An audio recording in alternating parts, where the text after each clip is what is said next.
No championship, no strings attached. Only the prestige of winning 500 miles at Daytona. And yet, as much as this frees up the drivers, they all must use every inch of their guile to be in a strong position at the end of this race. It'll be no walk in the park today as we get ready to watch the Sim Racers for Mental Health Daytona 500. And you'll see it all live here on the Global SimRacing Channel. Hi, I'm Joe Peak, and with me in the booth is Chad Irvine. Behind the scenes is our director, Ryan Bauer, and he's using cameras provided by Dougie Beard. Daytona's high banks have thrilled race fans for over half a century now. Let's head to our track guide to learn more about it.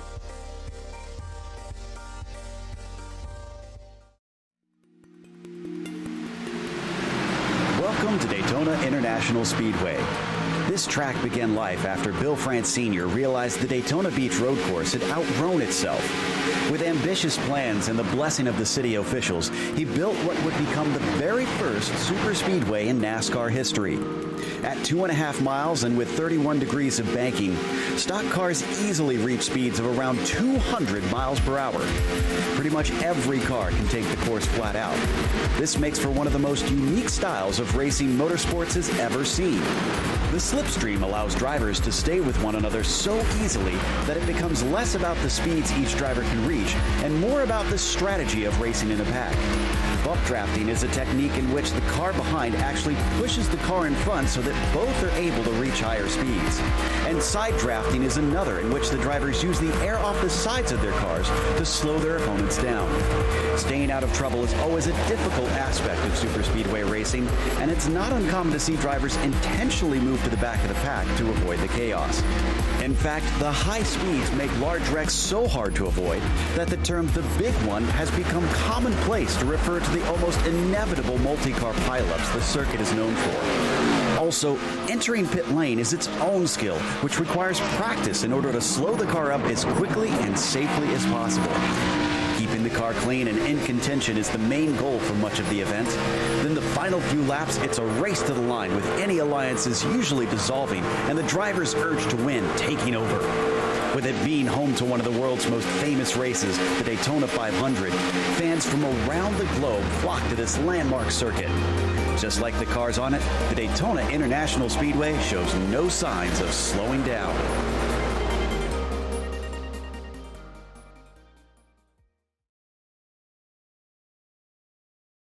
Well, Chad, we've got a 500-miler ahead of us, and this track has seen plenty of action in the past 2 months, both with the 24 and all various events here. But what can we expect with the Cup cars, of course, competing here? It's going to be very similar to what we've seen the last couple of weeks here, at least. Maybe not the right-handed variants that we saw last week out of the Cup guys, but 2 weeks ago, the Daytona 500 in real life and here on iRacing as well. Very pack racing, as it always tends to be, and it always makes for a great show here at Daytona. It's going to be fun to watch, and hopefully these guys, put on a clean show, keep it nice and tidy, and make it fun for us up here in the booth. Absolutely. As we mentioned, there is no championship attached to this. This is a one-off special event, so everybody is vying for this 500-miler and its victory, that it could get you 200 laps that they'll have to run here today. And they are running the Cup cars, the A-class cars, essentially, out here today. 3 different makes that they are allowed to choose from, but they are all identical.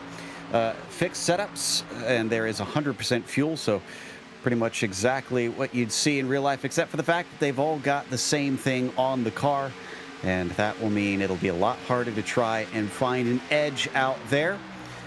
Speaking of the edge, well, we were looking at the temperature before we got started here, Chad, and it is a little roasty on the pavement today. Yeah, track temperature right now sitting at a blistering 115 degrees, air temperature 78, winds out of the north, and of course that 55% humidity does not help either. But with such a high track temperature, I think that it's going to maybe play a little more impact on tire wear.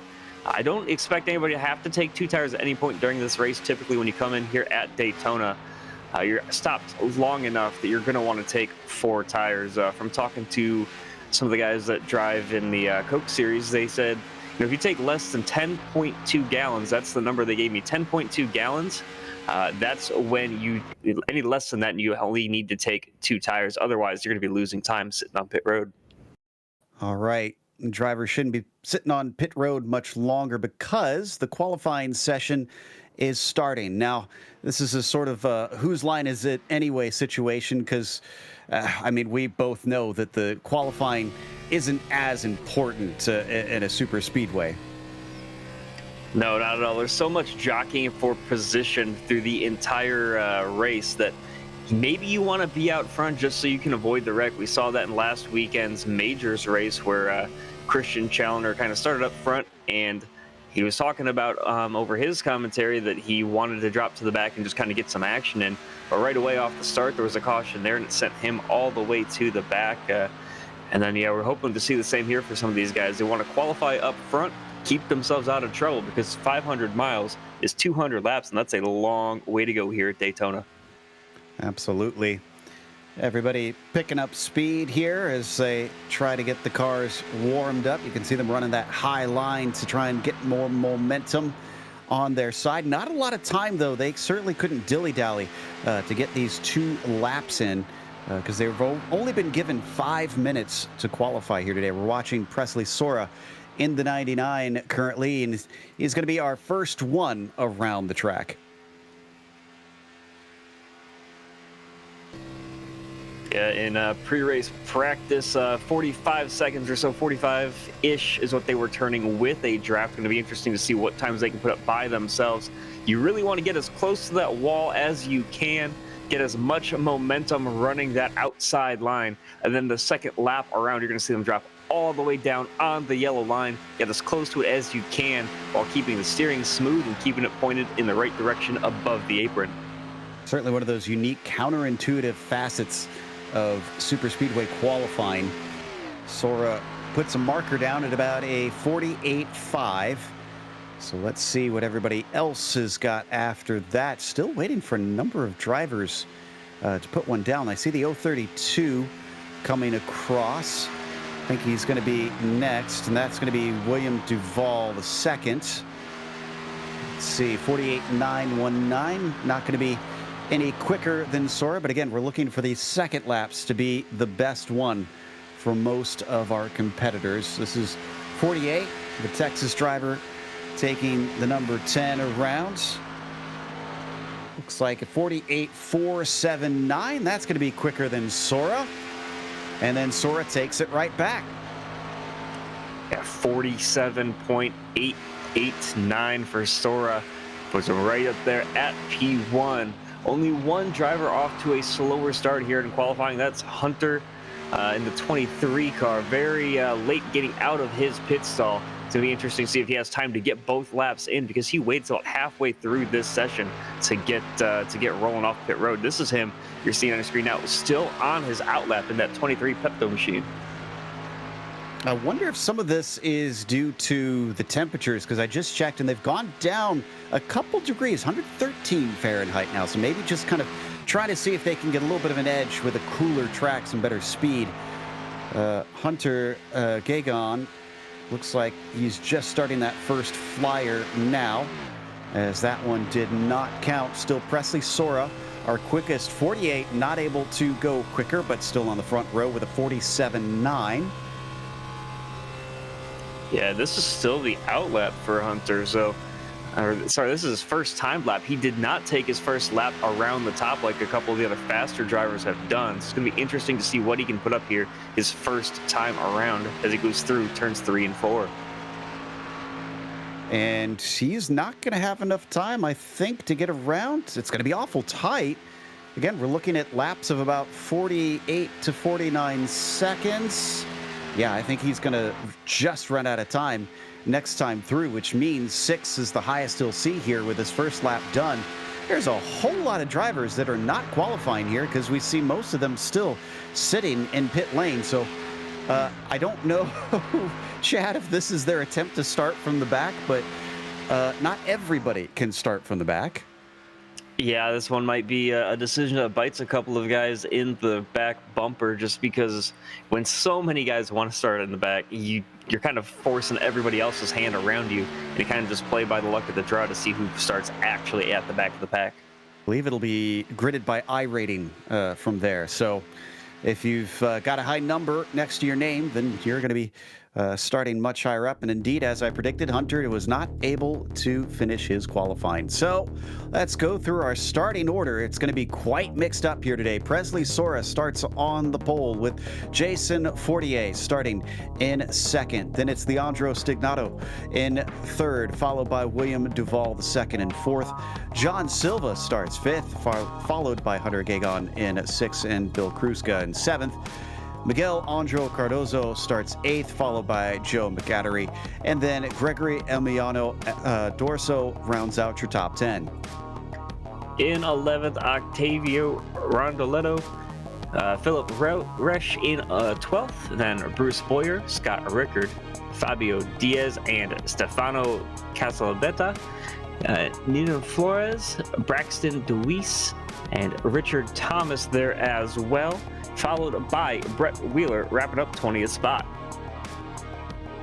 I believe it's Pezos there in 20th. Looks like Stevens going to be 21st with Ham starting 22nd. Then you've got Regis Clark, P23. Chris Rees starts in 24th, followed by Jordan Buster in P25. On the outside of him, Trevor McManus starts 26th, and it's Sully Hands in the 27th position. Stephen Ellis starts 28th, and Drew Bernardi 29th. Last few cars will be Jay Mallon, Rees, Brown, Scott, the other Brown, Tyler Brown, and Royce Boyer, rounding out your 35-car field. This will be a fun one for sure. And who is going to have the patience? Who is going to be able to wait until later on to start making those risky moves?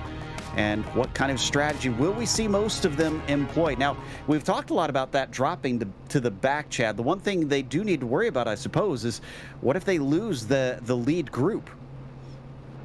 I mean, if it's one car by themselves, they're going to lose a lot of time, about 2 to 3 seconds a lap slower in qualifying versus what they were doing together in practice. It's definitely going to be fun to watch, though. Some decisions to be made. There were a couple guys that wrapped up your top 10 that did qualify. They did get times in, but they were about 10, 11 seconds off the pace of everybody else. I think that they're just trying to, set themselves up at the back. And of course, with the way that everybody else did not qualify, definitely did not set them up for success with that decision. I mean, they were practically at the front there. So it sort of worked in the reverse, just not quite the way they probably would have expected. As we come around the banking now, a single pace lap behind the Mustang pace car, and Presley Sora will have control of the field. Again, doesn't want to jump here. One of those weird things that you get in super speedway racing, whereas most racing you want to try and get past as much of the field as you can, put some distance between yourself and them, but instead here he's going to want to make sure that everybody rides with him so that he doesn't get swamped.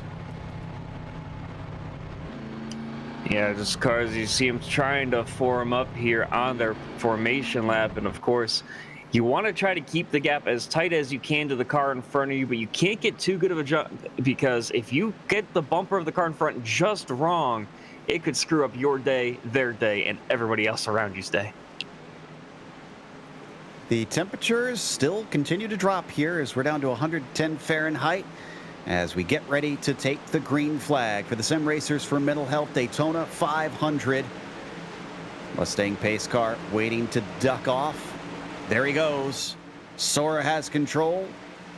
Green flag is out, and he's on the loud pedal as the 99 accelerates away. Ooh, and already a little bit of a squeeze there from our front car on the second row. Duvall, either he got caught napping or something, and now he unfortunately is hung out to dry as well as everybody else moves to the bottom line almost immediately.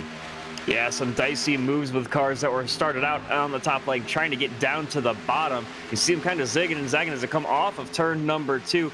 But the outside lane, you can see it here, getting a huge run on the outside. Just about 3 or 4 cars are charging up through the pack as they work through 3 and 4 for the first time. And others are doing the reverse. They're dropping below the yellow line and letting positions go by. Now, again, this is what we were talking about. They wanted to give those positions up to get to the back. but they have now lost the draft in some cases. And watch for that yellow line, because they are not allowed to make positions below that line. So they are allowed to fall backwards like we just saw, but they cannot move forwards. Up at the front where we're watching, it appears to be led by 48 up on the high side in that 10, and Sora on the bottom as we ride on board with Duval now and the 032. Definitely fun to watch these hands move as we're on board with the drivers. Every time we get a shot on board, look at the hands of the drivers in the cockpit. It's definitely looks like a smooth track, but it is anything but when you're out there running at 200 miles an hour. Absolutely. As we watch from onboard Hunter, the 23 takes it through the tri-oval. So far, not too frantic now that they've got it mostly settled out. A few drivers that do like the high side here at the start. I mean, how much do you anticipate the high and the low side to evolve over the course of this race? It is a lot of racing, so some rubber will be put down. I don't expect the rubber being put down to affect the track too much in a sense, but at the same time, in terms of which lane you want to be in, at this point, this early in the race, you want to just settle in, find a rhythm, and get familiar with the cars around you, because trust is a huge thing in plate racing on these super speedways. As you see, working their way through the tri-oval once again, you just kind of want to get comfortable with the guys around you. Make sure if they're going to bump draft you, how they're going to do it. Make sure that they do it in a way you're comfortable with, or if you have to do the same to them, make sure that they're not doing an unpredictable move down the straightaway. Definitely fun to watch as these guys are side by side for the lead. Watch the run that this high line is going to get coming off the corner, because they lose some ground having to take the longer distance on the outside of the corner, but they get it right back with the run with all that momentum from the higher banking. Yeah, starting to get his nose ahead. Sora on the high side now in the 99, and then suddenly it's the longer way around and has to slip back yet again. Now, you may have seen glances in the background while we were off the cars that we do have a little bit of a break from 18th back. And, excuse me, no, that is switched now to, it looks like 14th back. Richard Thomas instead, as we watch from on board the outside of the second row here. We've jumped back now to some of our cars that find themselves losing touch to those ahead. This is the 77 of Rondoletto and Richard Thomas in front of him in 14th position. They've got a second pack formed there. I think they're reeling them in, and then it's a huge break where I don't think they're going to catch them. To another four, Stephen Ellis in the 46. And we've got trouble into turn number 4. A couple cars around. It was one of the Junco's cars that hit the apron as well, and he's went around into the outside wall. That's the 80, I think, that's involved in that. Nahun Flores in that car. And who did it start with? Didn't start with him, interestingly. Looks like Cardozo, maybe?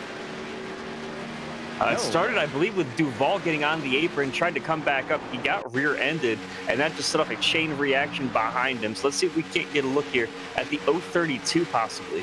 Now, yeah, you're right. And he blew, we didn't see it there on screen, but he blew his engine very early, incredibly early. That's what caused the checkup.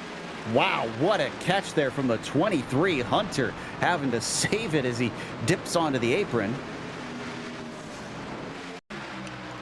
And I was just about to say, as we were working our way to that caution, we mentioned one of the Junco's cars involved, but there's 3 of them in this race with Rondoletto and Dorso as well. And they were formed up very nicely at the start, and unfortunately it did not stay that way.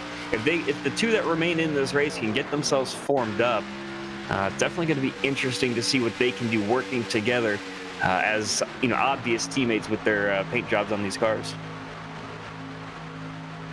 Watching the replay one more time here. We do have some takers on pit lane, by the way.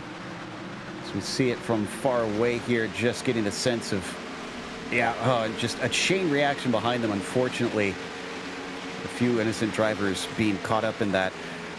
Salabacetta in the 93 is in. I see Bill Kruska in. Looks like Hunter, John Silva, William Duval. Oh, of course, William Duval has a blown engine.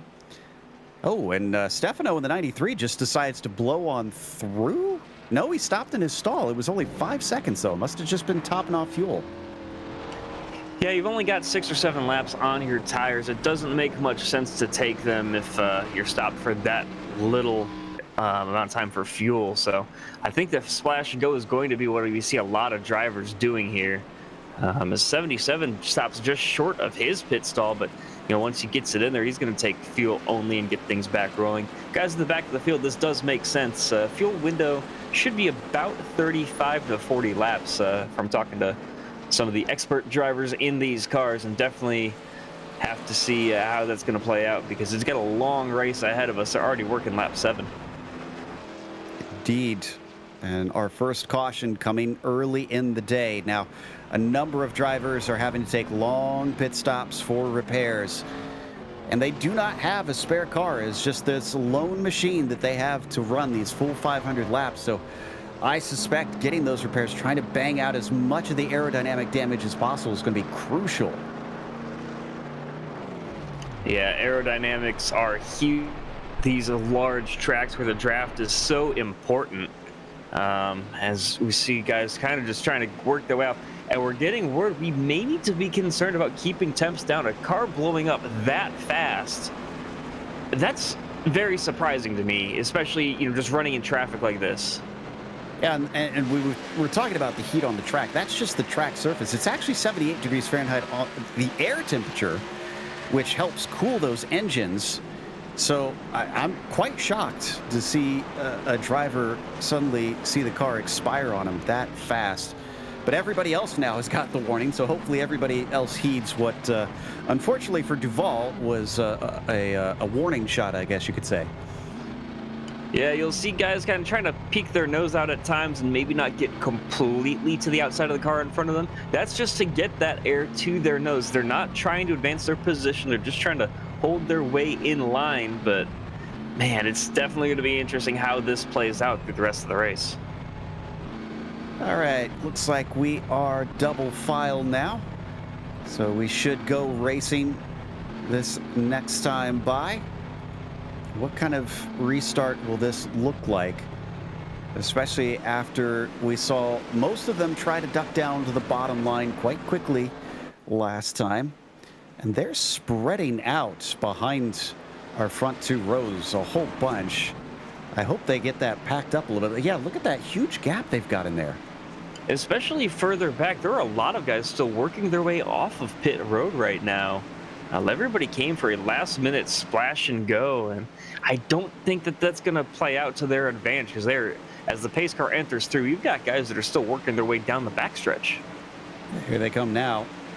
Now, they can use the momentum to catch up to the pack here, so sometimes that's not really looked well upon, though, as the green flag waves, and we are back to racing. Presley Sora on the bottom leads them away. Up at the top, it is 40A once again in the 10. We've got Resch following behind. Another car there down below the yellow line, just exiting pit lane, trying to get back into this thing. So we start to pick up speed once again. Look at that. A lot of drivers immediately looking to the bottom.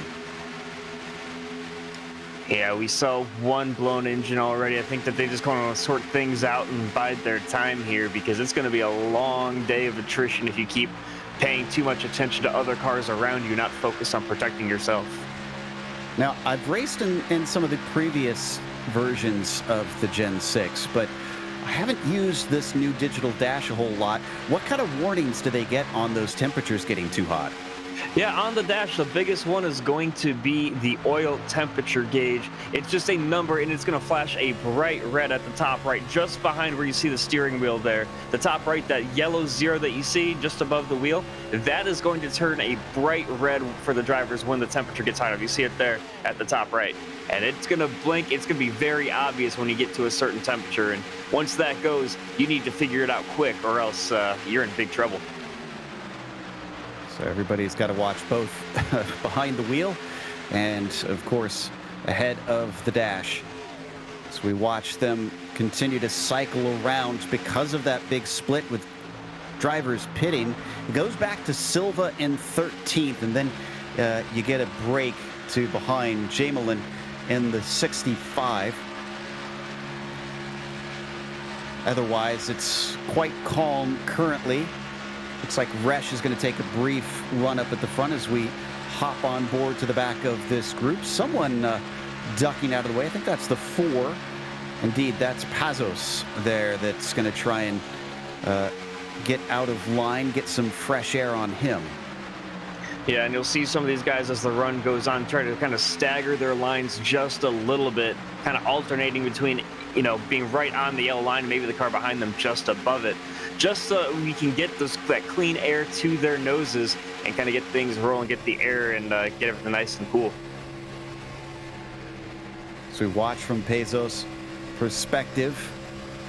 Looks like he just wants to kind of drop to the back here.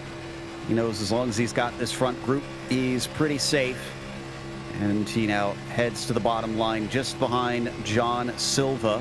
Still a fair bit of jockeying amongst our front runners, and we're too wide for the first 4 rows. Kind of surprised to see how well the tandem drafting is working right now. We've seen that work with previous generations of Cup cars, but not so much here in the Gen 6. We saw it in practice as well, just 2 cars running close together, able to get at least a decent run on a pack of cars. We also saw it at the end of that first green flag run before the caution, where 2 or 3 cars on their own able to catch a large pack. As long as this group behind is led, I believe, by Clark in 14th, as long as they're able to keep things single file, keep the draft working together, they should be in no hurry to catch back up to this group, especially because I would expect to see a caution, and as long as they don't lose a lap, they're good to go in terms of, you know, catching the field under yellow. Now, in real-world racing, a regional series such as NASCAR, it tends to see drivers from that region, obviously, race. And as you'd expect, a lot of Americans here today. But the beauty of sim racing is we actually have a fair contingent from the rest of the world. Not many from Europe, since it's a little late over there right now. But we got an Australian, New Zealand club driver in here. We got a few Brazilians, some Canadians, some hailing from the Hispano-America club as well. And actually, I take it back. I believe we have one European, Stephen Brown, from the UK&I club, and the number 37 is staying up late tonight to try and run 500 miles. That can be grueling. I know during the endurance race, it's hard enough to stay awake. Even whether you're driving or just supporting your team, it's difficult. But driving like this, pack racing takes much more focus, I think, than maybe some other forms of racing. Just how tight all the cars are, how alert you have to be to who's around you. One, lapse in concentration, you maybe look away to yawn for a second, and all of a sudden everything comes crashing down around you. It was frayed my nerves a lot more than other style. I was never any good at this, if I'm honest. Diaz now taking the fastest lap of the race. Again, that'll just be strictly an ego boost, because there's nothing on the line for that. It's all about who comes away with the trophy here today. Definitely some close running between that 56 of Brett Wheeler, who's second in line on the low line, and Presley Soren, the 99. Now he starts to back off to get himself a little bit of air. I kind of want to try and keep track as the race goes on to see how long they can get that close and run behind that car ahead, especially with the high temperatures the engines seem to be running today. Yeah, it's going to be fun to watch, and you kind of see them not only having difficulty holding their own line, but you kind of, you're trying to get cool air to their nose, but even just holding a line seems difficult with all the turbulence that comes off the back of these cars. The C cars just kind of bobbing up and down very slightly. Sometimes it's not even to get the air to their nose, it's just to make sure the car is pointed in the right direction, because the slightest adjustment here is going to, upset the car just a little bit. And one thing to note, by the way, for you, Joe, the second pack, they are reeling in this lead group. Okay, then. And in fact, yeah, as I look back now, it's basically a strung-out train all the way to 24th, Joe McAdory, and the number 12. Otherwise, you count them all the way up to P1, and there's not enough separation to really be too concerned about it at this point. We're riding on board McAdory, looking up ahead as we fly into the banking. 31 degrees here, running along at 190 miles an hour through the corners. Are they going by some lap traffic? No, it's just a car going to the back. The 94 of Resch, I believe, trying to get out of the way. I wouldn't doubt that we see a little bit of lap traffic, though. If we get some drivers who come back with that damage, they could find themselves caught up quick. Yeah, the 8 of Brandon DeWeese is the next car on track. He is going through turn 2 right now. But yeah, it was fun to watch everybody kind of try to work their way around Resch. Through turns 1 and 2 last time by, they were 3 wide as he went to the outside and just kind of tried to hold it there, give everybody plenty of room as he worked his way to the back of this lead group.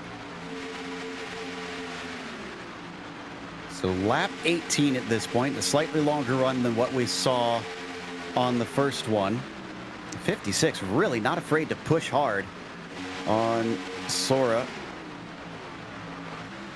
We don't know, however, if those two are teammates or are just very familiar and feel safe pulling these sorts of maneuvers. Ooh, a little bobble, though, coming off the turn as the 56 looked slightly out of sorts. But one thing I wonder as we continue on with the green flag racing, how long do we have for this front group that did not pit last time? We did get a caution to extend the fuel, but eventually they got to come in. Yeah, the front guys are on lap 19 of their fuel run. Of course, some of those under caution. I'd expect with those caution laps maybe to make it lap 41 or 42, but about 37 was a conservative guess from talking to a couple of drivers that run in this in the longer NASCAR events. So going to be fun to watch when they come in, because they're going to have to coordinate with each other on when to pit, because if you go in by yourself, if you leave by yourself, you're just a lone sitting duck and you're going to lose a ton of time to everybody else working together. Yeah, we don't often talk in racing, most racing, about the importance of having teams, and in super speedway racing it seems to take on an extra little shine to it, as drivers have to think and work together with those who have an alliance with them. Of course, especially in sim racing, those alliances can take all kinds of forms. Doesn't necessarily need to be officially some sort of team, as friends and acquaintances can try and work together and use their familiarity to their advantage. Once again, seeing a little bit of everybody wanting to get low on the track for the time being. A little look up to the high side there from the 56. And indeed, he's actually going to get a nice shove from behind, as the 10 is going to allow him to maybe get the lead momentarily. Yeah, you have to be careful about those shoves in the corners. By the way, just a note, talking about when guys have last pitted, of course, your front two of Sora and Wheeler, they have not stopped yet, as well as Fortier, Stignato, Resch, and Pezos. Everybody else, though, they pit under that caution, so they have about 6 to 7 more laps to field, depending on which lap under caution they came in on. If we stay green, that'll really make things fascinating. Green flag pit stops at a super speedway put the crews under so much pressure. My goodness, some awkward things going on. 3 wide up at the front, and in the middle we're going to see a big wreck. Could this be the big one? Caution gets waved. Thankfully, it's not as big as it could have been. Everybody's got their head on a swivel, and I think Brett Wheeler in the 56 is where this one started. Oh, unfortunate moment at the end of it for Sean Stevens. He was trying to just slow it down, saw a car coming up in front of him, and he just by himself spun and collected the outside wall. Hopefully not too much damage to that car. Let's take a look at the replay as they went 3 wide into turn number 1. You're going to see the 99 of Sora to the inside, the 10 of Fortier to the outside of Wheeler here. And you get 3 wide, it gets tricky, and unfortunately the 56 got a little bump on either side, and then from there, ooh, who was that ducking down low, making a great avoidance in the yellow, or the white, red, and gray. That was Philip Resch in the 94. Watching from Pezos here in the 8, or the 4 rather. Just checks it up nicely.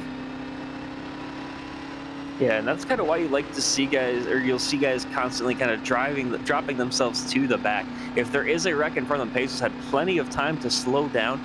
He knew what was around him in terms of having that gap behind so he didn't get run over. But as well, he's able to look out in front and slow down in time to avoid that wreck completely. So great avoidance there from the four of Bezos. One more look at the angle on this. Yeah, from there, everybody's just trying to kind of scatter and slow up, make sure that they don't get tangled in someone else's mistake. Poor Brett Wheeler's having a bit of a bad start to his day, I suppose. It's his Saturday currently over in Australia and New Zealand, and his car is all banged up now. The front is missing, so not expecting him to be competitive from here on out, most likely. Our leaders are already heading towards pit lane. And it looks like Fortier is heading in. Yeah, one thing to note for Fortier, if you look at the back end of that car, he has no rear end at all. So he's going to definitely be off the pace. We'll have to see how much they can repair that thing over here on pit lane. All right. Plenty of drivers coming on down, and who is going to be able to exit first should even things out, as everybody should be able to get on the same strategy if they want. I see a few takers that decide to stay out. Meanwhile, looking at full service for most everybody. And John Silva is out on, I believe, a two-tire stop. The 88 is in and out in 7.5 seconds. Hun's also out in 10 seconds. Looks like Jordan Buster as well. First out to take full service is going to be Hunter Gagon in the 23, it looks like. Only 3 cars stayed out. You mentioned that. It's Jamelin, Ham, and Brown. They were running pretty far back in the pack. This is going to shuffle them all the way up to the front unless they come in their second time around. Now, here's the interesting thing, because we talked about tires a little bit, and I know you mentioned that should be taking mostly 4 tires. They are limited on sets. They only have 7 sets total. That includes the ones they began this race on. I mean, how does that change that for you? Do you try and hold on to them here at this point, considering we've only had about 24 laps? Is it worth wasting a set? It's really hard to say. It's a huge difference in tire fall off from these cars to, say, the 87 Cup cars that are on the service. The way that those cars run, you can see over the course of a 40-lap run, they will get down to 20%, as much as 20% tread remaining on those tires, just because of how much slidier that car is. But here in the Cup cars, you can probably do right side tires throughout the course of the race and maybe only take 4 once and be just fine on pace. That throws an interesting wrench into things. Who is aware of that? Who's done their study and knows to save them in that fashion in case they need it? A couple more drivers coming in for a second time. Sully Hans. Sorry there, Sully. Is in the 25 is back out once again. Might just be topping off. Might be seeing cars try to slide their way to the back here and get out of the way. But our new leader, who did not stop this last time, is Jamelin, with Ham staying out and Brown with him. From there on down, you get to drivers who have pitted in this session, including John Silva and the 88. Yeah, we love to talk about big mover stirring races already. Strategy helping them out there. Jamelin from 30th to first. Tyler Brown in 3rd spot. He's up 31 spots from 34th all the way up to 3rd. Jake Ham right up there as well from 22nd to 2nd. So those 3, the biggest movers of the race so far, and they've done it all on strategy. Okay, going to get restarted on lap 26. In a 200-lap event, this is still a tiny dent into things, and we've seen impatience cost a few drivers who have already left. We are getting ready for the green, and Jamelin has been released. Green flag is out. The 65 spools it up. Andrew gets his speed going. Ooh, a checkup behind them, though, on the bottom line. Yeah, that was the 30 of Brown, just not getting off to a great start. he got things rolling quick enough. I don't think he missed a shift, maybe just a slight spin of the tires, and he's off and rolling after a bump from the 34. Everything getting going, so no big concern there. As we hit the back stretch under power this time, and yet again, you're going to see cars down to the inside there, dropping back. Watching from the lid of our leader briefly, and look at the run on the high side. My goodness, that's the 36 of Rees and Silva, who was just absolutely shoved up to the point. Shot out of a cannon, and here comes a cloud over the track. That's going to drop temperatures even further and help guys protect their tires even more. Track temp we talked about in the pre-race was about 117. It's already down to 104. So as it gets colder, we're going to see we're going to see grip increase, and it's going to be interesting to see what that does to the tire degradation on these cars. Yeah, it's 5 p.m. virtual standard time, so we're going to head into the twilight here and see a beautiful sunset. Wow, 3 wide once again. Is that the 8 I see trying to run up the high side? It is Braxton Deweese up on top, almost getting into the wall, running the very edge there, and he just got hung out to dry. I mean, he looked for help out there, he had a great run. He could have made the move, but kind of got pinched off there by the 4 of Pezos, and unfortunately for him, does not advance in position, but thankfully for everybody, we're still green. Now, I know drivers can sometimes be a little bit overly dramatic about something. I do have to agree that Deweese and some of these other drivers going 3 wide this early, this seems a little bit antsy for me at this stage in the race. Yeah, there was some discussion amongst the drivers during that, kind of asking why we were going 3 wide, 20 laps into a 200-lap event. But just some guys want to get racy. They want to have fun. They don't want to just sit in line all day and wait for the checkered flag to come to them. They just want to go out there and get it themselves. And that moves Braxton up into the 3rd position. Seen a little bit of a breakaway here. Back in 5th, that's the number 4 of Pezos before you get a big break. But as they once again go 2 wide, that could allow them to be caught up by those behind them. Yeah, you talk about how it's a big gap. It's one of the smallest that we've seen all race between the leaders and the next group behind them. Because this whole field really is right there. Is the 19 with a huge run. Fabio Diaz just catching right up to this group. So he joins the fray up at the front.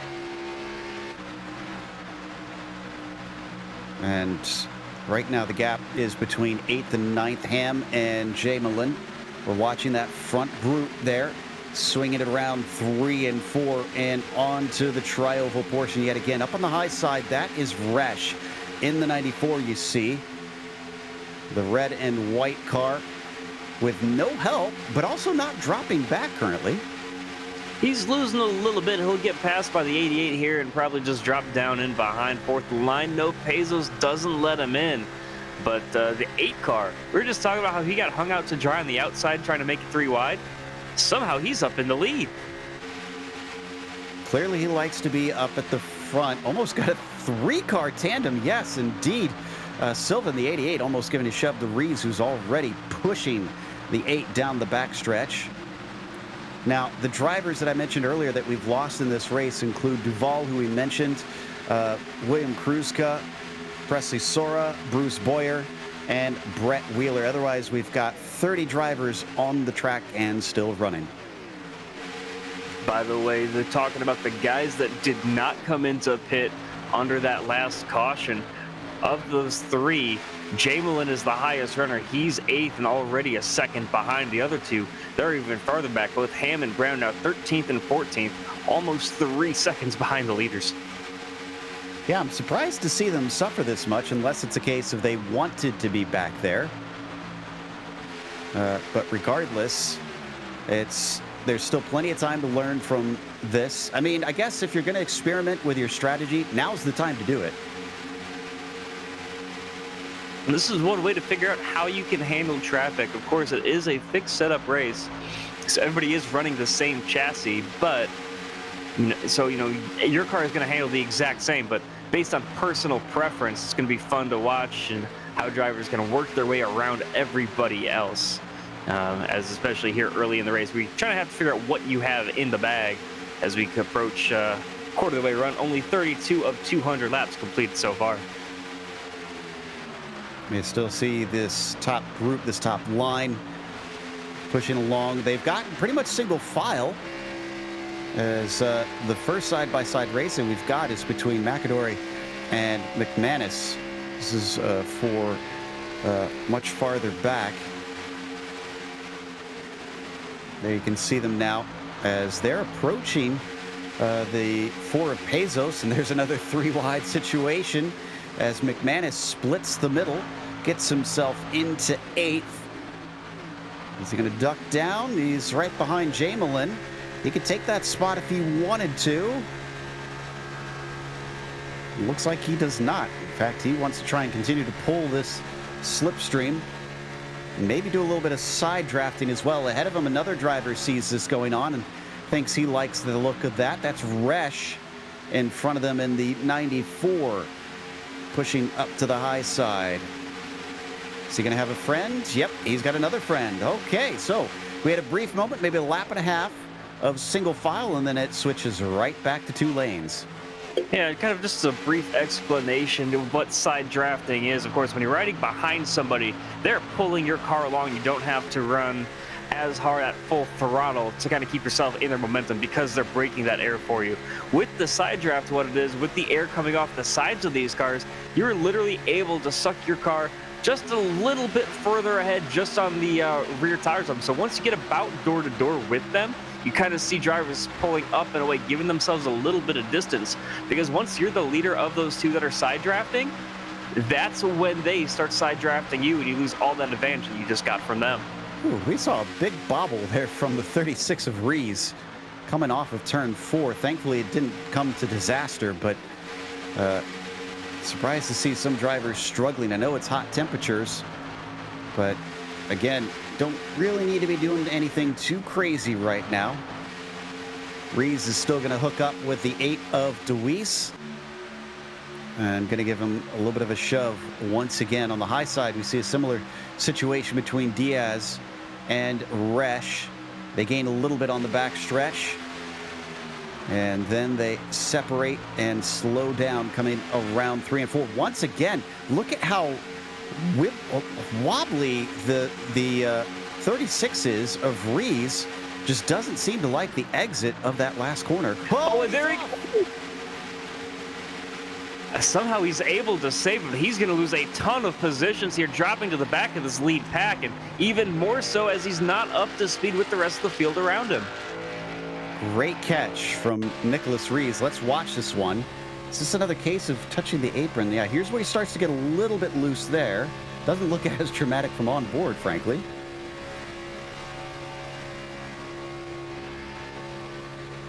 Yeah, that looks like the apron to me. Yeah, just clipping the apron just the slightest amount, and that's really going to upset the car. Even in the tri-oval, you don't have that extreme banking that we have in the corners there, but there's still enough that transition is going to greatly upset the car, especially if you catch it just wrong like we saw him do right there. He's still going, but he's being caught by the second group, 13th place. My question is, and it looks like he didn't get a penalty since he didn't come in, he went on the inside of the exit cone. Is that something that gets you a black flag here? It's certain.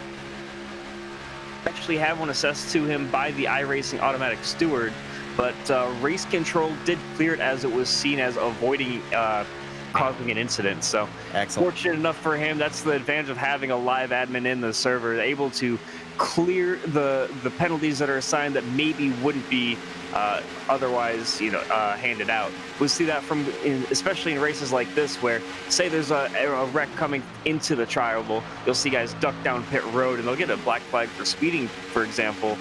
And fortunately enough, when you have a live admin or live steward in the system, they're able to clear the black flags and make sure, that was not a fair penalty to be given out. So we're going to take that away. Being able to use their discretion on when it is merited. Bottom row really making some big gains here now. Resch finding himself farther and farther back, far enough back that Trevor McManus in the 9 is now the one hooked up with him. There you see him in the white and blue with the yellow numbers. We've hopped on board with him. See what he can do to try and shove that red and white machine forward. By the way, Fabio Diaz, we saw him 2 laps ago stuck on the outside with one car helping him. All of a sudden, he is up at the front of this pack, and clipping the apron big time there was Pezos. But thankfully, he saves it and is able to keep things rolling, not losing any momentum in there. But that was a huge bobble through 1 and 2. Yeah, things continue on unabated. Only coming to lap 40 here. This is starting to look good, though. And this is some lap traffic up on the high side. I think that's the 87. Yeah, or no, 37. Stephen Brown. There you're going to see everybody try and kind of squeeze down low. He sees it coming. He gets out of the way. No drama. I certainly don't want to cause any accidents as the lapped car. Kind of just trying to stay out of the way as much as you can. You'd like to see him go down to the apron. That's not possible, especially in the corner. Huge bobble. Once again, something might be happening to the 4 car because he's all over in the track in the corners the last couple of times, especially through 1 and 2. I think he may have had a light brush on the wall. I'm double checking on my end. Hard to tell. It was very, very close. We've also had a few cars blinking. I know the 88 of Silva has had some connection problems here. Not exactly the sort of technical issue you want arising, if you ever wanted one, here at a super speedway where cars are oh so close. By the way, the 65 of Jamal, you see him right there in the middle of that pack.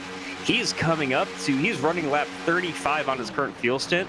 He's reaching the end of his fuel tank. He's going to have to come in along with both Ham and Brown within the next couple of laps because at some point here, they're going to need fuel. Now, as close as he is to the front, as it looks like Silva is going to drop to the back, I'm guessing that is related to his connection issues. As close as Andrew is to the front, do you think he'll be able to keep the lap, or is he going to go a lap down? It's going to be really hard to tell. The worst, I think he's going to have to lose a lap no matter what because he is well out in front, about 6 or 7 seconds on track in front of Tyler Brown and all of his drafting help between Brown and Ham. So unless he takes some extra time in the pit box or maybe takes a slow exit to pit road to let those guys catch up with him, he's going to be hung out to dry as he leaves pit road. Not good news. Sometimes you got to take those gambles, and it just doesn't seem to be paying off for the time being. Still only 30 cars racing. We haven't lost any new ones, no new blown engines, so at least everybody was able to take note of what happened with poor William Duvall. Got a feel for the guy that just didn't watch his gauges enough and had to be the example set for everyone else. Yeah, still Diaz leading the way here, but what a charge Deweese is trying to get going back on the high line, getting that second lane working again. You see him there in the white number 8 car on the high line, now on board with him, trying to work his way around the 23 of Gogahan. Oh, there's trouble in the back. That's the 4 car once again. We saw him causing issues before and out of 2, and he's going to collect the 65 of Jamelin. No caution. Everybody keeps it pointed forward.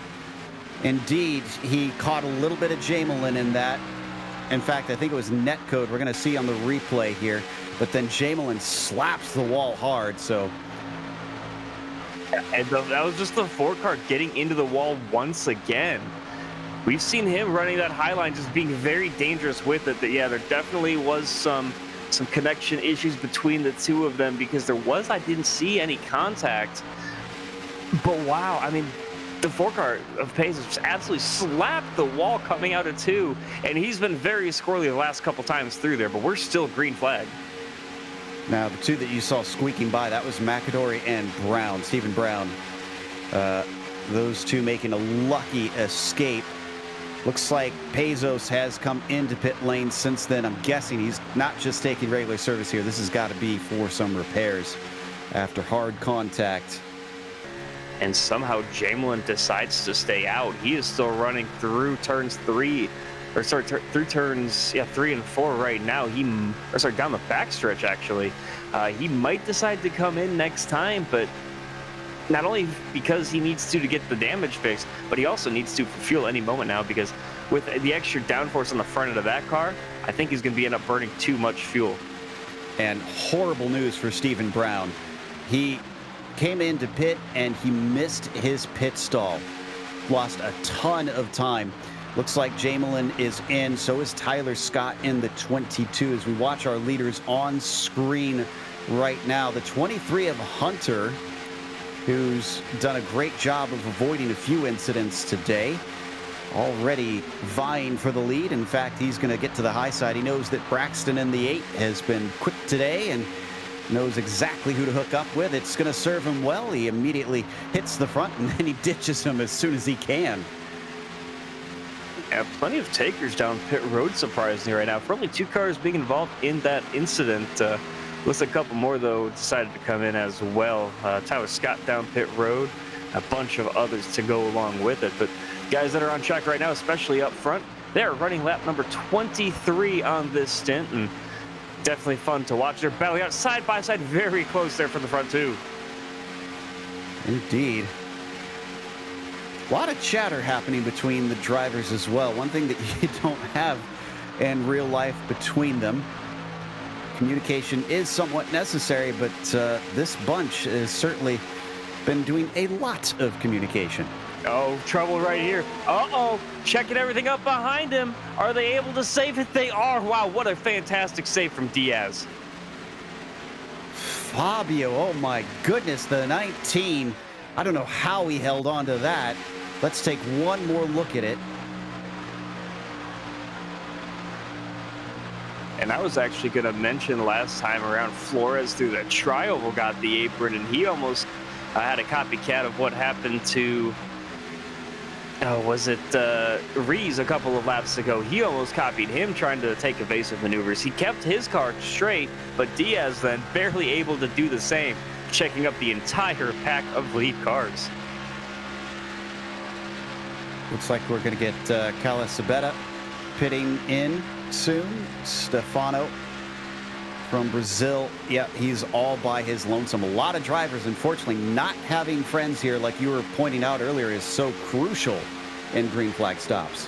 Yeah, and smart move from the 21, staying down on the apron. The worst part about that for him in terms of where that pack caught him is that he is having to run the entire apron through 3 and 4 now. And you can't take that flat out like you can on the banked surface. So unfortunate for him, losing a ton of time on corner entry there. You see just how much time he's already lost to that pack.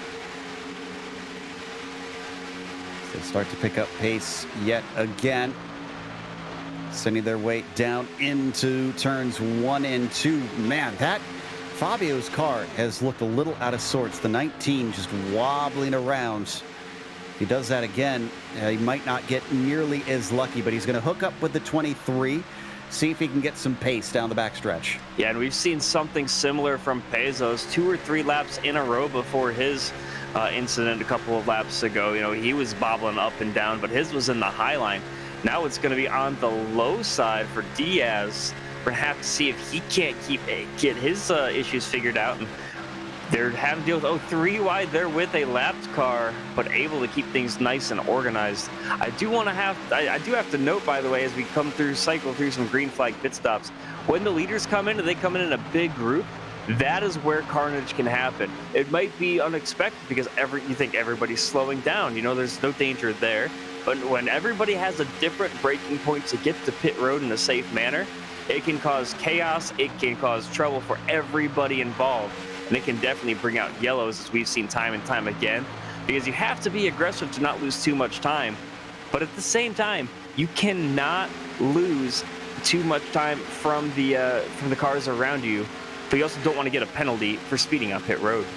Certainly. Well, and we have to remember, this is a fixed set, so drivers who are used to setting their brakes up a certain way to make it easier to hit their marks down into there might not be as familiar unless they were practicing during the 30-minute warm-up that we had. So hopefully everybody's been on their game and making sure that they're good to go.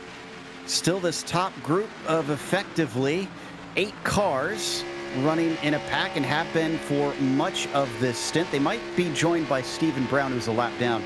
You saw him get past, and it was mentioned by Chad earlier, made it 3 wide. Another 3 wide, actually, here. That is the 22, I think. Correct. Yeah, that is the 22. And I just have to say, great job from these guys, kind of keeping things nice and organized, nice and tidy. You might think, okay, 3 wide, it's Daytona, there's plenty of room.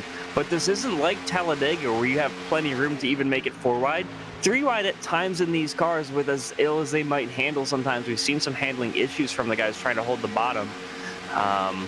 Definitely can cause issues trying to squeeze it 3 wide, especially when you have such momentum on a lapped car on its own.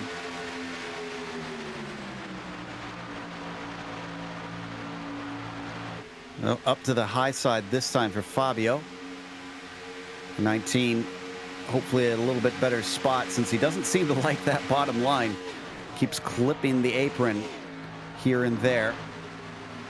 Interesting move from Silva, by the way. He might have been having some engine heating troubles because down the backstretch last time around, he pulled all the way down onto the apron, lost a ton of ground to the lead pack, and now he's getting it right back in the draft. So maybe just needed to cool his front end off because he was down below that yellow line last time in this exact spot. And thankfully for him, you know, didn't lose the front group of cars, and he's able to keep things rolling for him. He currently runs in 8th position. Yeah, there's a few things we could speculate. Could have been the temperatures. Could have been he didn't trust what was happening around him, as at times things get a little squirrely amongst that group. Or simply, it could just be a case of what I mentioned earlier, where he had some connection issues, and if he saw cars blinking, he might have wanted to just get away from them on his end. Up on the high side, that was Phil Resch, and the 94 thought that he would have a run, but nobody went with him. Instead, he finds himself at the tail of the train of 8. But watch this run he's going to get done. He is already cleared of Silva. He's now working on the 8. He was just behind those guys on corner exit, but he being in even that second line got such a run, and he's trying to do the same here to Resch. Or sorry, to Deweese. Are we going to get anybody pitting soon? Because we are close to the window. 30 laps in, 31 as they cross the line right now. Still got a few if they want to hold off and wait for a caution. Bad news for fans of Jamelin and Pezos, who we saw earlier involved in an incident. They've since been stuck on pit lane taking repairs, so the damage was pretty severe, it seems. Yeah, especially with as aero dependent as this track is. Definitely. Oh, huge checkup from Silva. Just as I say that, he had to get it back to avoid running into the back of Resch. But yeah, I mean, damage is so crucial. You know, you tweak your front end at all, it could definitely throw off how the car handles. Single file now at the front. The next group back. Where is the next group back, actually? Let me check here, trying to find them currently. It's Rondoletto in the 77. They're just now coming into turn 1. My goodness. Yeah, just in. It's a similarly sized pack to the front group. Rondoletto, Buster. I see Ellis in there. Dorso, Hans, Ham, and I see McAdory as well. We're riding on board with the leader of the train, Octavio, in the 77. He's about 8.7 seconds behind. They're going to gobble up Stephen Brown now, who's actually staying low here.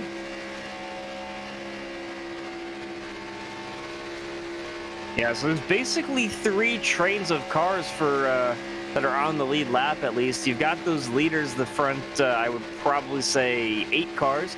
Then you've got 9th through 14th. That's the train you're looking at right now. And then you've got the pack of Thomas, Reese, Fortier, Rickard, Stevens, and Bernardi.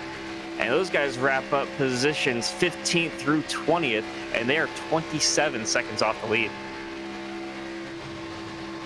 I believe this is our longest green flag run that we've seen yet. And this should be the first green flag stops that we're going to see, except for, of course, a couple drivers that did have to come in. That we saw that didn't stop on that last run. So look at, oh my goodness, that high side for Fabio still not serving him all that well, as he seems a little shaky in places. He'll manage to get down to the bottom once again. A little bit of damage on the back of the 80, I can see. That left side looks kind of crunched in. Getting word from some of the guys that are going to be coming in either this time by or maybe next time by. They're talking over the radio about it. Flores says that he is pitting in. Are they coming in here next time by? Possibly. Yeah, none of the leaders going for that one. And second group, similar situation. Everybody stays out.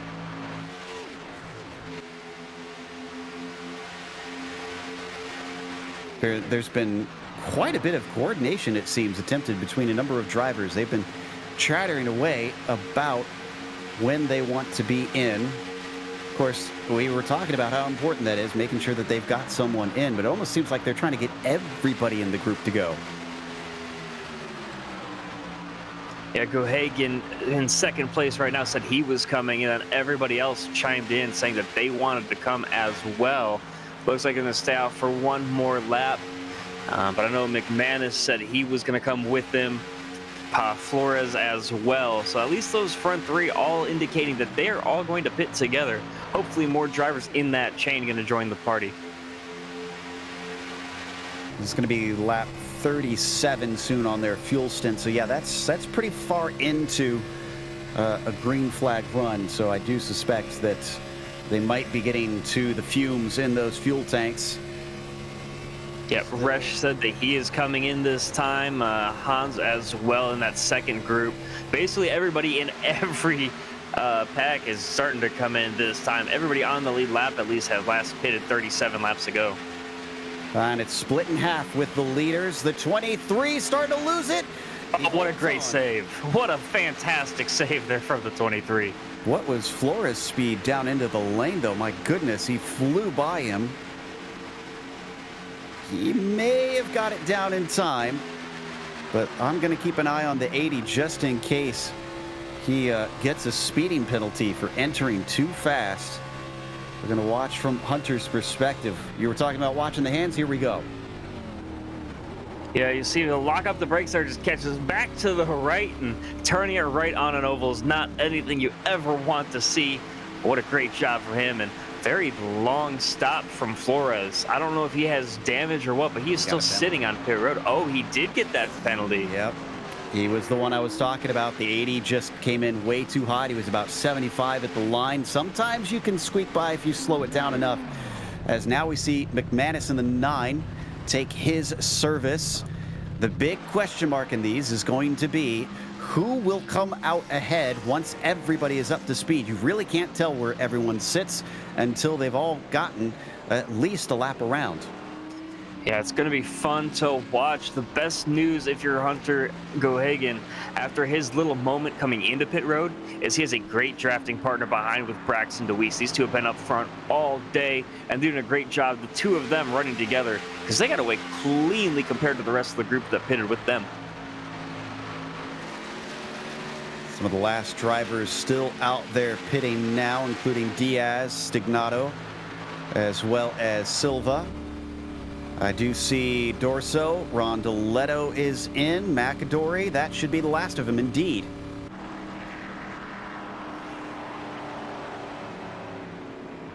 The sun glints off of the windows of the cars, trying to find their pit crew. This means that Hunter Gagon, I believe, is going to be our leader of those who have pitted. Yeah, we were talking about that tandem drafting in the pre-race. This is going to be a prime example of it between him and Braxton DeWeese. These two out front right now, at least for the time being. But yeah, has everybody come into pit now? I believe they have. And they just passed who would have been the leader, John Silva. He is not nearly up to speed. In fact, he's losing a ton of time. And this is a lapped car. This is Sean Stevens. So that's not for position. But these two, including the one we ride on with now, the 23, are your new leaders. And the game has changed after this latest set of stops. It has gone from one big pack to a bunch of scattered cars. Yeah, it's going to turn into a fuel strategy race, I feel like, from here on out. Seeing what happened under green and with this long green flag run that we are having, I mean, these guys pitted 2 or 3 laps earlier than the group that was leading before of Silva, Diaz, and them. So you got the 2 of Gohegan and Deweese, and then you got another trio behind them, McManus, Resch, and Clark. But then you have Silva on his own, Diaz by his own. So a couple of the guys getting spread out and hung out to dry here coming off the pit road. We were talking about the limited set of tires that they have. We're watching from Ellis currently, sitting in 9th position as he tries to push along Buster. The drivers haven't necessarily taken tires in every stop, and unfortunately we don't have that data in our timing and scoring. But I can't tell you how many times they've been down the lane. Braxton Deweese in 2nd right now has already been down 5 times. Yeah, maybe under one of the cautions, he kept coming down trying to fix some of the splitter damage because we saw him clip the apron earlier in the race. So maybe that was what he came down multiple times earlier for. But, I mean, he's doing a great job right now up front. It's the 2 of them with the 27 right behind them. That is the lap car. Just kind of sitting in their draft. Doesn't want to impact things at all. Sean Stevens right behind them. He is the first car a lap down. So he's definitely just trying to throw his own. Ooh, and they're going to catch up to another group. This is going to be another different dynamic than what we had before. Another bit of lapped cars. Bernardi, Jamelin, and Flores in there. This has got to be gutting for Flores after being up with the top groups and now finding himself well down. 55 seconds is how long he had to be held from his penalty. Oh, just so unfortunate. You have to feel for him. Barely. I can't expect that he was more than maybe 2 or 3 miles an hour over at the pit entry line because he was so very close to keeping speed with the 23 and just barely getting slowed down. The time was that 23 car. We saw him sliding all over the place. But look at the slicing and dicing from both of your leaders there of Deweese and Gohagan because they had to go low on one set of cars and then high on the next group. Oh, and McManus right behind him having to slice his way through as well. Wow. Dear Lord, can we get a replay from on board the 9? That was dicey. Yeah. This was a do not lift no matter the circumstance sort of situation for Trevor. Because he didn't look like he had any intention of giving up his momentum. Here we go. Watch this. Yeah, those are the leaders right in front of them. You see them poke out to the high side. And now all of a sudden, where do I go? Where do I go? There's barely a gap there, and he just forces his way through it. What a fantastic move there from McManus to keep up, and he's now caught the leaders. Well, and on top of that, you saw some cars just weren't aware that he was coming so quickly and moved into his line, and he just smooth as you like, kind of drifted up and said, okay, this is where we go through. It's Friday night. We'll drive down Main Street, go for a nice little cruise. And he's already looking at a potential lead here. He's going to get some help. Philip Resch, once again, willing to play pusher. He gets up behind him, but they hit the corner, which means they're on the outside line. They're not going to catch him here. What can they get slingshotting off the banking? And the door is now open as well. The 98 has caught this group. That's Regis Clark. So the top 5 all back together. As just for a moment, it was Gohagan and Manis that were up by about 2 whole seconds on this group. So great job by those 2 to execute their pit strategy perfectly. But these next 3 that are running the outside, those are all for position. Your top 5 all together. Next car, 6th place of John Silva, 10 seconds back with some work to do. Yeah, that's quite a gap. And he was up with the front runners before that. So not sure how much of that is him. He's got some help with a few drivers, does Silva. Diaz, lap car of Rees, Chris Rees, and Tyler Brown also lapped. But doesn't matter if they're lapped or if they're on the lead lap. If they can help give you that little bit more speed, you're going to take it. Yeah, that 27 car, the back car in that group. He's done a great job of A, keeping his momentum up with these guys, and B, doing a great job of working his way, you know, staying out of everybody's way, but keeping with the pack. So in case the caution comes out, he would be the first car off the lead lap, as we just completed lap 69 of this race. Well, this has been a good run after what looked like a bit of a scary start. And speaking of scary, Regis Clark had a huge wobble there in the 98. I don't know what caused that into the quarter, but he thankfully did not lose it. Yeah, and thankfully for him, there is that 27 car, that lapped car there to help him out, give them a little bit of a buffer with the draft for him to catch back up to the group. We've lost a few more since those last stops. Nick Rees, unfortunately, has been in the pits taking repairs for a long time, but I also see Jamelin has come back in. He must have tried to come back out, see if he could get the car going, and since had to re-enter. And then Tyler Scott in the 22 has officially left this server and is done for the day. So I think we're down to 27 still running. No, we've lost. Have we lost Calasabetta in the 93 I just saw? No, he is not on pit road currently. He is rolling on track somewhere. He's grayed out on my timing and scoring. He might have had a connection issue. Oh, nope, he is just left. He did just disconnect. Okay, and there he goes. All right, so make that 26 cars that are still running. We could have more rejoin. I mentioned Jamelin and Rees have been taking repairs, so they still have the ability to re-enter the race. However, competitively is a completely different issue for them. We are getting close to the halfway mark now that we've picked up the pace, and we can see them all getting organized and marching along here up at the front with a few stragglers from a lap down. But your leaders are Gagon, Deweese, McManus, Resch, Clark, and Silva. No, excuse me, it stops at Clark in 5th. Yep, Silva in 6th, 13 seconds behind. So they've lost 3 seconds, both Silva and Diaz, over the last couple of laps. But the fortunate thing for them is they have also been caught up to by 8th place of Buster and Ellis and Rondoletto. Next car in 10th, he is 6 seconds behind that group. So you got the front 5 and a pack of 4, and then you have another pack of 5 behind them, about 20 seconds off of the leaders, and those 14 cars make up your lead lap. Love seeing this really get into a rhythm now. The drivers starting to figure out how they want to race this thing, who they want to race with, how they want to work together. Something we haven't talked about a whole lot, with this not being a typical league race, Chad, that adds an extra sort of level of difficulty. Not necessarily knowing who you need to race how out here.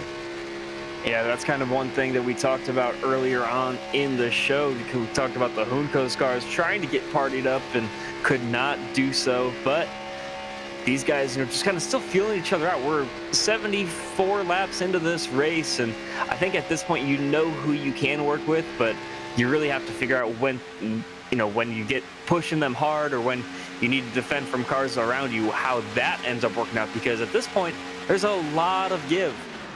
But as we come and approach halfway, at what point does all the give become all of the take?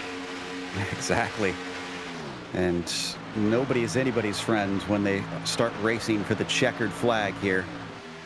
We once again glance at our leaders. That pink Pepto-Bismol car has been showing its face around the front a number of times, and I certainly think it's going to be one to watch out for.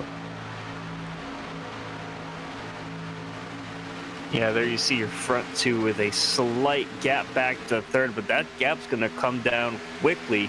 That just shows these front 2, the way that they've been drafting with each other, they can easily pull away. But then the 8 car of Deweese suddenly losing all of his momentum, and he's gobbled up by the 9. Let's watch from on board the 9, actually. 3rd in line. That'll give us a good view of exactly what's been happening with the front. Let's ride and see what it's like running at 190 to 200 miles an hour in a stock car.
the world of racing, there is nothing quite like super speedway racing, especially in NASCAR.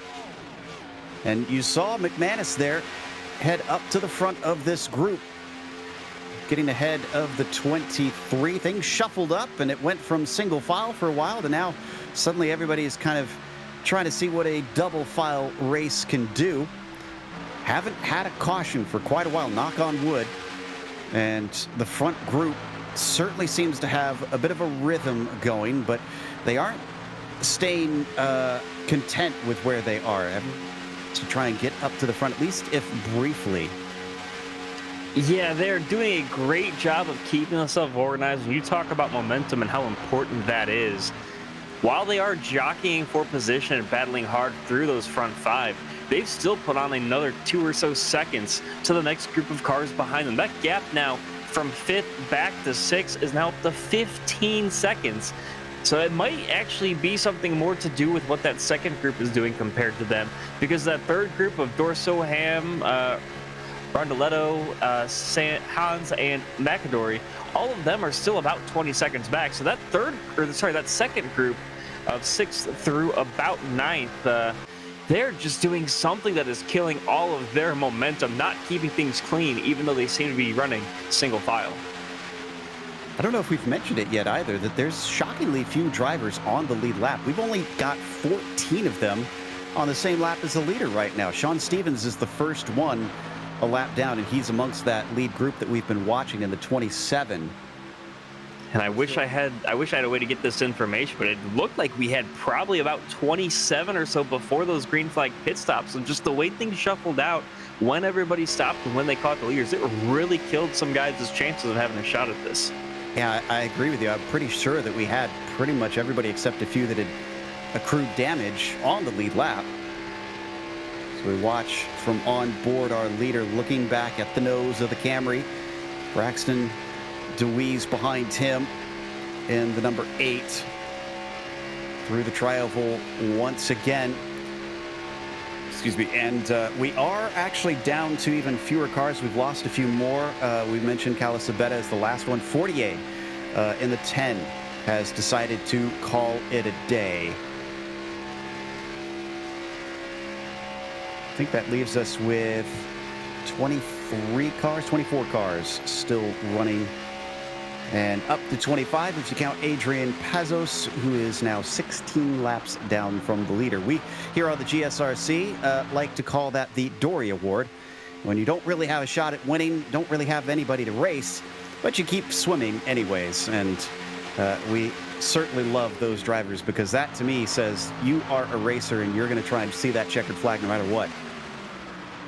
Reminds me of a couple of months ago, one of my first races here on GSRC was calling the Never Quit 500, and that's one thing we talked about. Some of these guys just never quit. Oh, there's trouble in the second pack. Couple cars are around, and that's going to bring out a yellow flag, just as I was saying. But the 83 of Buster, unfortunately, just spun out. He was able to spin the 90. No, it was the 19 of the 19. Wow. Yeah, that was the 46 who got him, unfortunately. Stephen Ellis. Let's take a look at this. And in the tri-oval, whenever you have those accidents, it always seems that there's never a small accident in the tri-oval.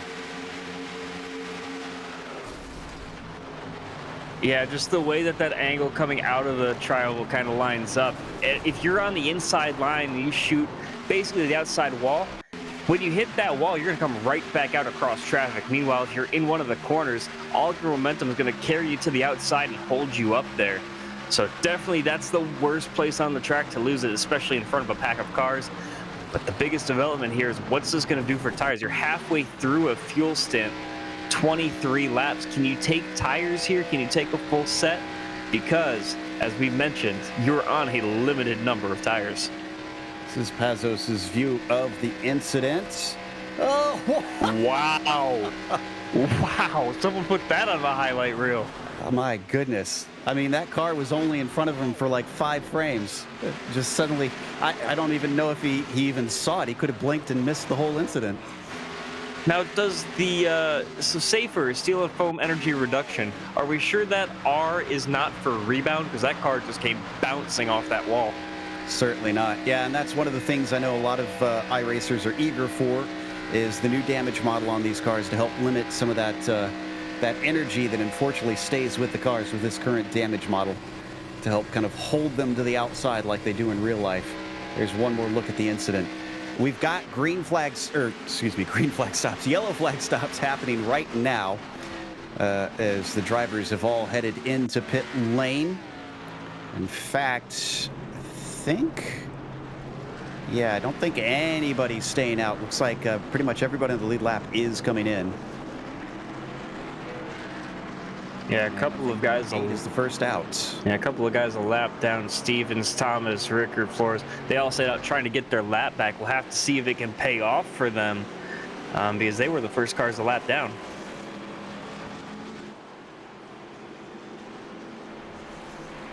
Do believe that now that we've had those stops, that we might be able to get a break in here.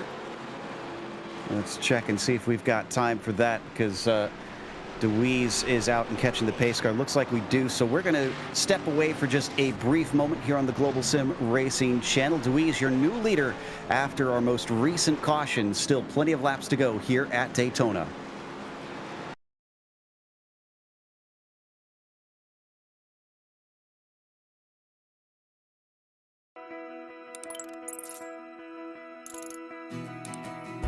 iRacing is a sim racing game that combines a true-to-life racing experience with an online community of virtual racers from all around the globe. iRacing offers a multitude of officially licensed cars and tracks, laser scanned with millimeter accuracy. Their car models and mechanical systems are based on real-world physics, engineered in cooperation with manufacturers and race teams. Their skill license system ranges from rookie to pro, ensuring members are always pitted against those with similar skill sets. Members are able to sign up for a weekly race series, compete in time trials, host a private race with friends, and participate in racing leagues created and run by the community. With over 170,000 members, iRacing works in partnership with renowned motorsports organizations like NASCAR to deliver virtual races based on the real-life NASCAR Cup Series, as well as many other series on the NASCAR ladder. iRacing also features team racing, providing a variety of options for members to create and manage their own teams. Race with friends or real-world teammates in full-length endurance events like the 24 Hours of Daytona, Spa 24, or the Bathurst 12 Hour. Additional partners include IMSA, World of Outlaws, Supercars, and IndyCar, allowing members to race in their very own Indianapolis 500, Bathurst 1000, Chili Bowl, and many more iconic events. This is iRacing, delivering the most authentic racing experience short of getting into a real race car. Sign up today at iRacing.com.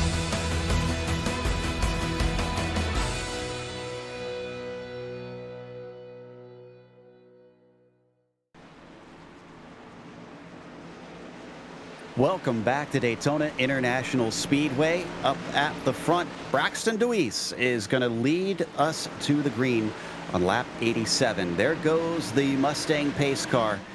It's the Sim Racers for Mental Health Daytona 500. We're nearly to halfway, and we've had some good running lately. Can they keep up the trends? They're going to slowly get up to speed here. And now, all those packs who were so far away, Chad, they've been caught up. Yeah, and if you're anybody that's happy to see this caution, it has to be guys like Buster, Clark, Ellis, Silva, Rondaletto.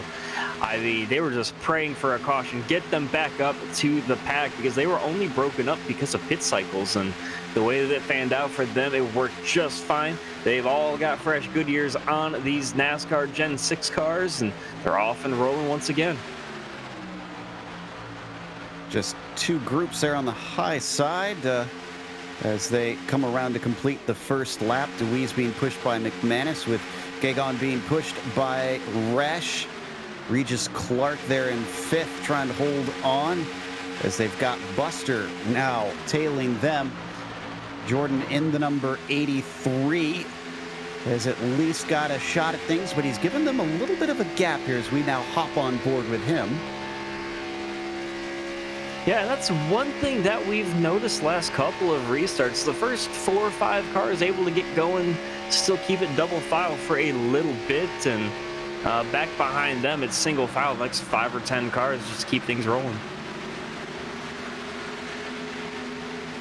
Of course, this now puts 16 cars on the lead lap. We caught a few, and that allows them to hope to try and get back into it. Unfortunately, the last one on the lead lap that I can see right now is Richard Thomas, and he's going to get caught fairly quickly. So his day is going to revert back to how it was briefly ago. He's way off pace, actually, from what I'm looking at. He's only running 186 compared to our leaders. Yeah, and even the slightest drop in speed will kill your momentum here. You lose that draft, as we talked about, the slightest amount, and oh, your day might as well be over at that point, because the smallest amount of time that you lose, that can definitely hurt you. We're up to, by the way, 16 cars on the lead lap. So definitely up from where we were before the caution. The first car lap down right now, Drew Bernardi in 17th position. Indeed, and he's not hanging too far back of this lead group. He doesn't want them to catch Thomas, because if they catch Thomas, the lucky dog goes to that 55. So he'd rather see him stay ahead of that group. Can't always guarantee that, though, especially with him being down on pace. They're going to swallow him up, and he'll have to catch on to the tail of the train. We ride on board with the 6th place car of Jordan Buster there briefly. Now we hop to the blimp. Watching, this has always been one of my favorite perspectives, both in real racing and here on the sim. Just seeing how everybody is in relation to one another, something that you don't see from down on the track itself. You always get cool views from inside the cockpit, but we really only know the true scale of things once we get up above or far away, just like this. Yeah, it's totally a great show that these guys are putting on so far, because we've seen races where it's been single file, especially in the super speedway package, and oh my goodness, what a battle we are seeing all throughout the field. Yeah, I still say that I feel like the cream has risen to the top here now that we've gotten well into the race and we've figured out who the major players are for the most part. Now, there could be some that are playing possum. We've all mentioned multiple times that drivers do like to hang back and just wait for the end of the race to come, as long as they've kept touch with the lead group, or at least a group, and stayed on the lead lap. So there could be someone in there that just hasn't shown his pace yet and has pace to spare, so to speak. Going to be on lap 93 here, and here we go, coming up to the back of Richard Thomas. We're going to be 3 wide through the corner. How are we going to handle this one this time? A bunch of damage to Thomas on that right rear, but able to get through clean is everybody in that lead pack. There's still a big gaggle of cars behind. They're going to have to deal with him running the outside line. Thomas just going to... Oh, the 8 car again. Off into the exit of the tri-oval, losing a ton of momentum, is able to keep his pace. Oh, checking up behind him. This is huge trouble. He lost the speed, and this is going to cost Silva a little bit of momentum. But I think it's not dire yet. They still got a lot of cars next to him that he could at least get in line with. Yep, he's starting to catch back up already. Yeah, he's only dropped down to 7th position somehow. With the way that that car was sliding once again towards the exit of pit road down on the apron, I am surprised he was able to catch it. And once he got back up on track, he somehow didn't collect any cars behind. Thankfully, everybody around was well aware of what he was doing and checked up just in the nick of time. Honestly, among this front group, we go back to 14th to McAdory, and then the only one on the lead lap that is not among them is Sean Stevens in 15th. He's the next one to go a lap down. Another car lacking speed, either because of damage or simply because he is by his lonesome out there right now.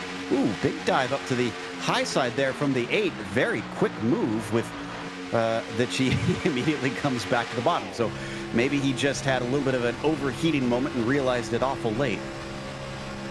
Richard Thomas on the outside somehow got a heck of a run, even with all that damage to his car. He was down at the back of this pack, and even though he's not on the lead lap, he's the first car a lap down, he's doing his best just to stay with this pack. I can't tell if there's lucky dogs in this race or not, but doing his best to hang up there with these guys. Now, if you're one of these lapped cars, you know you've still got tons of racing to go here, Chad. Let's say you're only one lap down, you're holding up with the leaders. I mean, what do you try and do from this point, knowing that you can't give up if you want to get the win, because there's still at least a chance for you?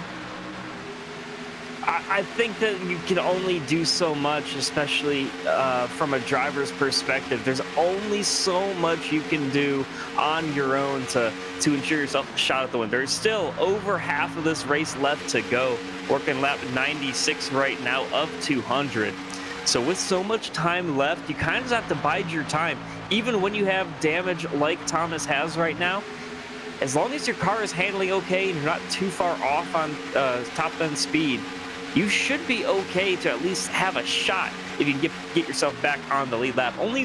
Since that restart, only one car that was on the lead lap, that's 27 of Sean Stevens, has lost this lead group. Everybody else is within at least 3 seconds of the leaders. A couple more lapped cars that are staying out of the way. And I mean, another good example of not giving up. Jordan Buster, who was with that second group and way behind the leaders, is now leading this race.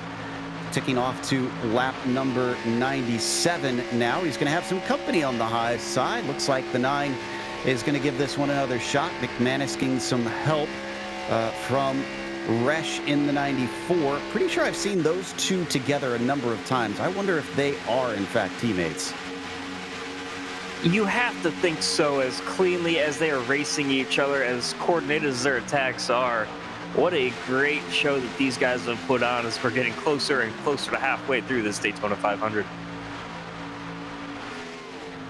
Coming off of 4, using that run down the hill of the banking to pick up that little bit of speed, and that's going to allow the 9 to now lead this lap through. Getting close to 250 miles along in this 500-mile race. Bad news for fans of Fabio Diaz. Oh, we got a caution. Oh, and it was right behind our leaders. That was Flores. It was Hans? Oh, collecting the 30 was Hans. Hans just sliding down the track and collected the 30 car, who checked up in plenty of time, of Tyler Brown. Just unfortunate for that incident to occur when it did. I think Rondoletto, is the one you're going to see get turned around at the front there. Or in the middle, really. There he goes. And then, unfortunately, all 3 cars behind him, 4 cars really, unable to avoid it. Joe McAddery had the smallest bump you saw, the 4th one in line. Oh, just a tough day for some of these guys. A couple of them already a lap down, unfortunately not able to keep things rolling in the right direction. Just unfortunate to see. But the 30 car of Tyler Brown, I think he's the one I feel the most for in that instant. He was working his way through that wreck cleanly, slowed down in plenty of time, and out of nowhere, you see him get through clean right there, but one of the cars that was up on the banking just slides right down in front of him and unfortunately collects him through that wreck. This is the cruel mistress that is super speedway racing. I only just now noticed his hood said hands off. Unfortunately, it didn't work. Well, I think that everybody else kept their hands off of him, but he couldn't do the same to his fellow competitors. But watch him. You see him get through. He collects the wall here, and as he slows down, coming down the track, there's a 30 car. Oh, he thought that he was through that as well if you're Tyler Brown. Man. One more instance of the... Yeah, I mean, wow, great avoidance, and then boink. Oh, man. Sometimes you think you've got it, and then you've just put your hopes up too soon. Obviously, the left side looks great, but it's the right side of the car we'll try and glance at a little bit later to see how much damage that gave him. Oh, did the 9 went straight through. McManus did not stop in his stall. Neither did Clark. Looks like Silva did, but the first one off that took service is going to be Resch in the 94. I'm confused by that strategy. If you're going to come down pit road, I would expect you to take service. Very interesting. Regis and McManus were pretty far down the order. Now, they've already had pit stops, though. I was going to say, I mean, sometimes if you're gridded towards the back, it's easy to miss the stall. But they've already had time to figure out where their stall is. So this does not make sense.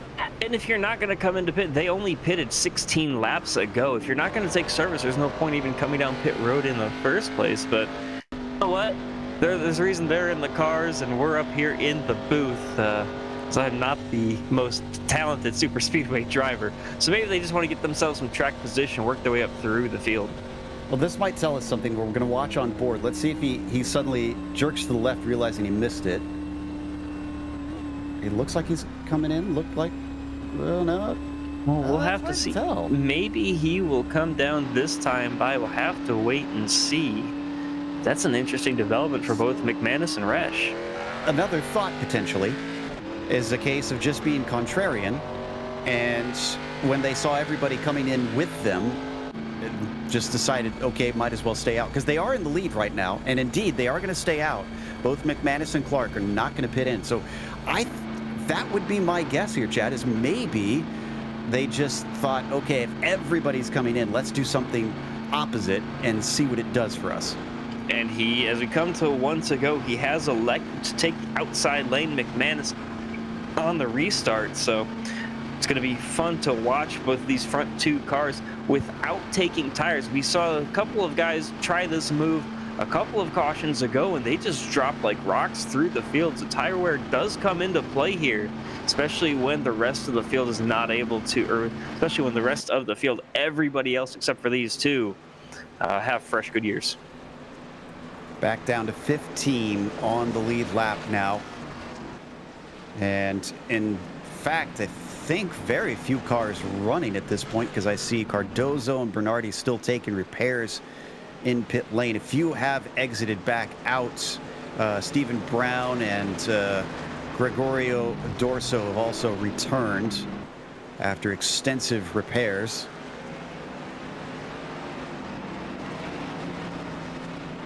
Oh, and I just heard some interesting information from DeWeese. Now, you talked about a little bit of damage on his car. He said he scraped the wall trying to figure out strategy. I believe the term would be weight reduction. Adding lightness, as they say, right? Exactly, something like that.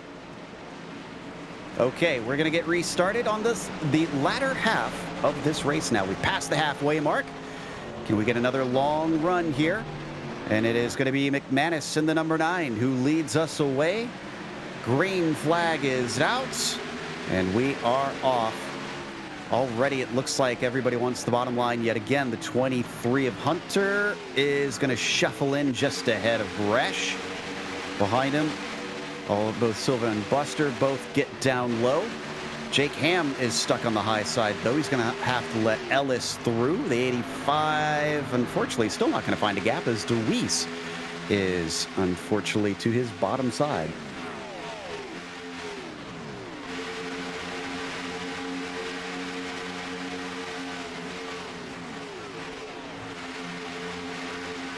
So, as the drivers continue on around through 3 and 4, Luis going to lead, McManus going to lead them back across the line up to the high side. Philip Resch feels like he's got a run. Yeah, that 34 on the outside, he was 4th in line last time through 3 and 4. Just got a huge run on the outside. Got clear of the 23. And oh my goodness. Starts to fall back a little bit here. And he's got an opening if he wants it. He's given space by the 23, but he elects not to come down.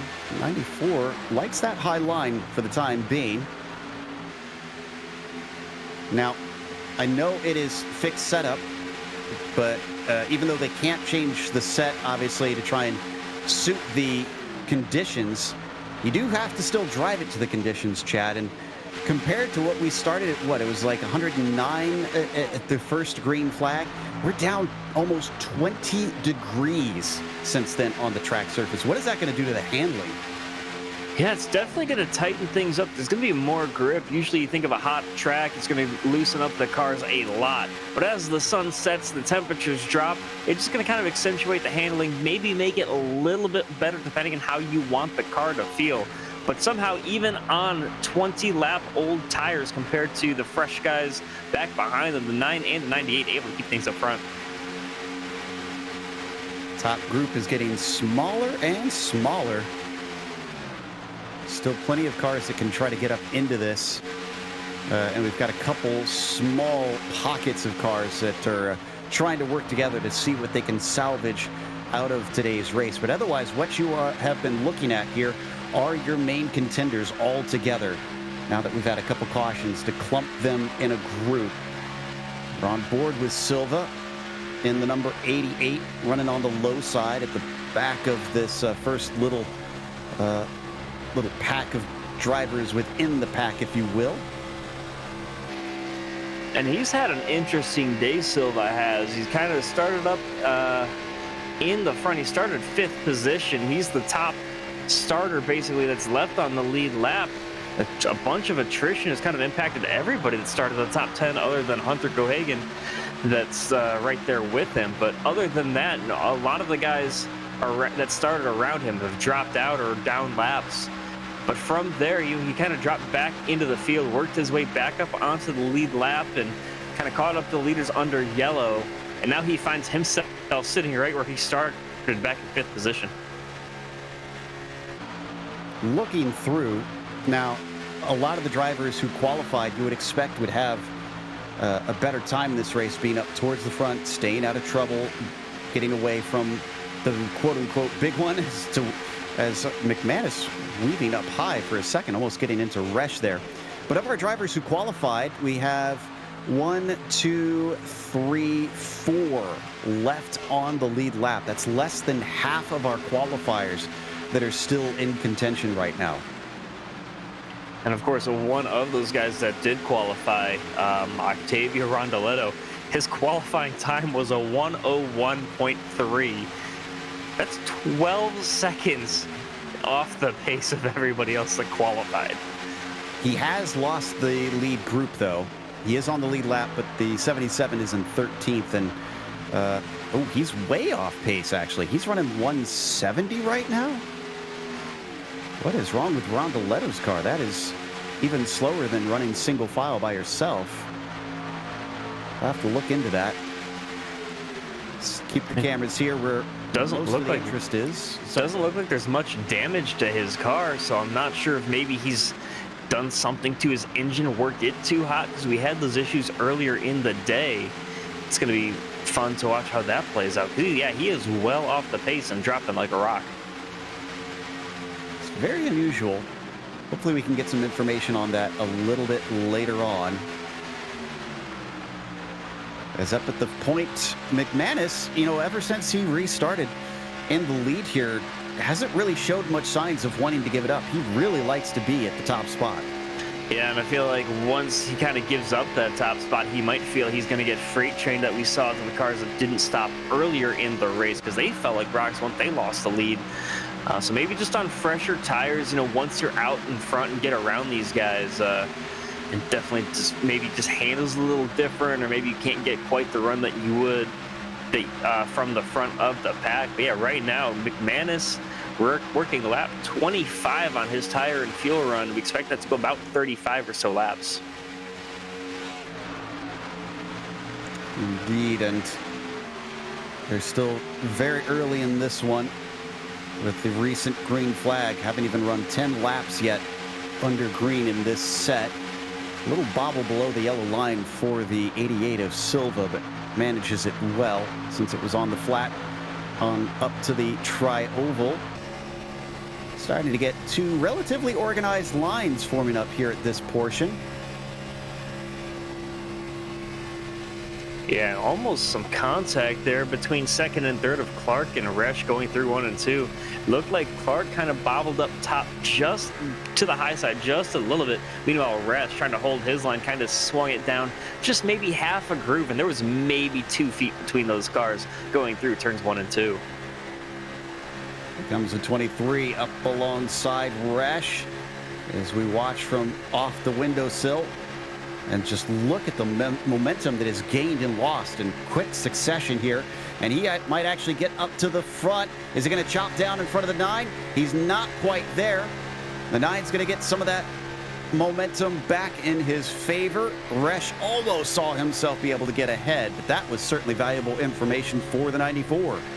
And a very smart move from Regis Clark there. He had the opportunity to go to the inside of McManus. It would have been a dicey move. There wasn't a ton of room there to get it done, but instead he has just decided to tuck back in line. And then, of course, Clark almost goes to the outside. He thought about it, then dives right back in line behind McManus. Ooh, way up to the high side there suddenly. Oh, he's trying to pull the slipstream of the cars ahead. I don't know what good that's going to do McManus, though. You've got to use every bit of draft that you can here, and that's trying to make the most of it. Almost in the wall, some of those lap cars that they're getting around. And just fantastic driving all around from these guys. Just putting on a great show for us and for you guys at home here in the Sim Racers for Mental Health Daytona 500. A little bit of a bump from behind. That's just Regis Clark on the 98. Making sure to give him a shove. One of our former leaders. We've got trouble back in the pack. It's Rondoletto getting spun around. Is it going to bring out a caution?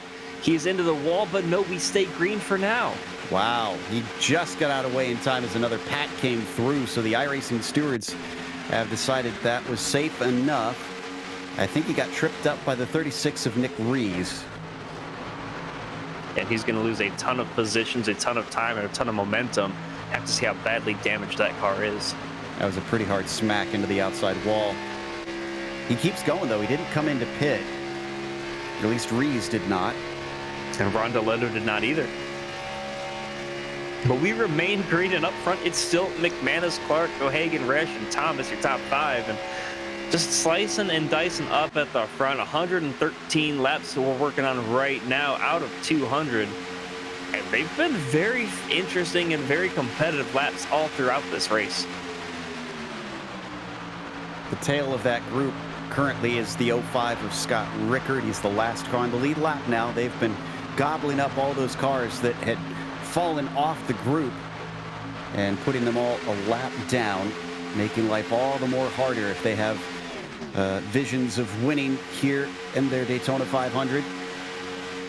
We're going to just bobble back and forth, trying to get that little bit of air on the car. Very hard pushing, though, from both of our second cars in line, trying to get the leaders as far up as possible. And while we have a quick second here, I do have to give a shout to the group that's putting on this race. Of course, it is the Sim Racers for Mental Health Daytona 500. They started a group in October of 2018 from William Kruska that started everything, and since then they're just bringing sim racers together, all bringing the awareness of mental health, and that's something that's very important, especially in these trying times we're all working through. And have any interest in joining this group and joining them on the track, check them out on Facebook, SR4MH on Facebook.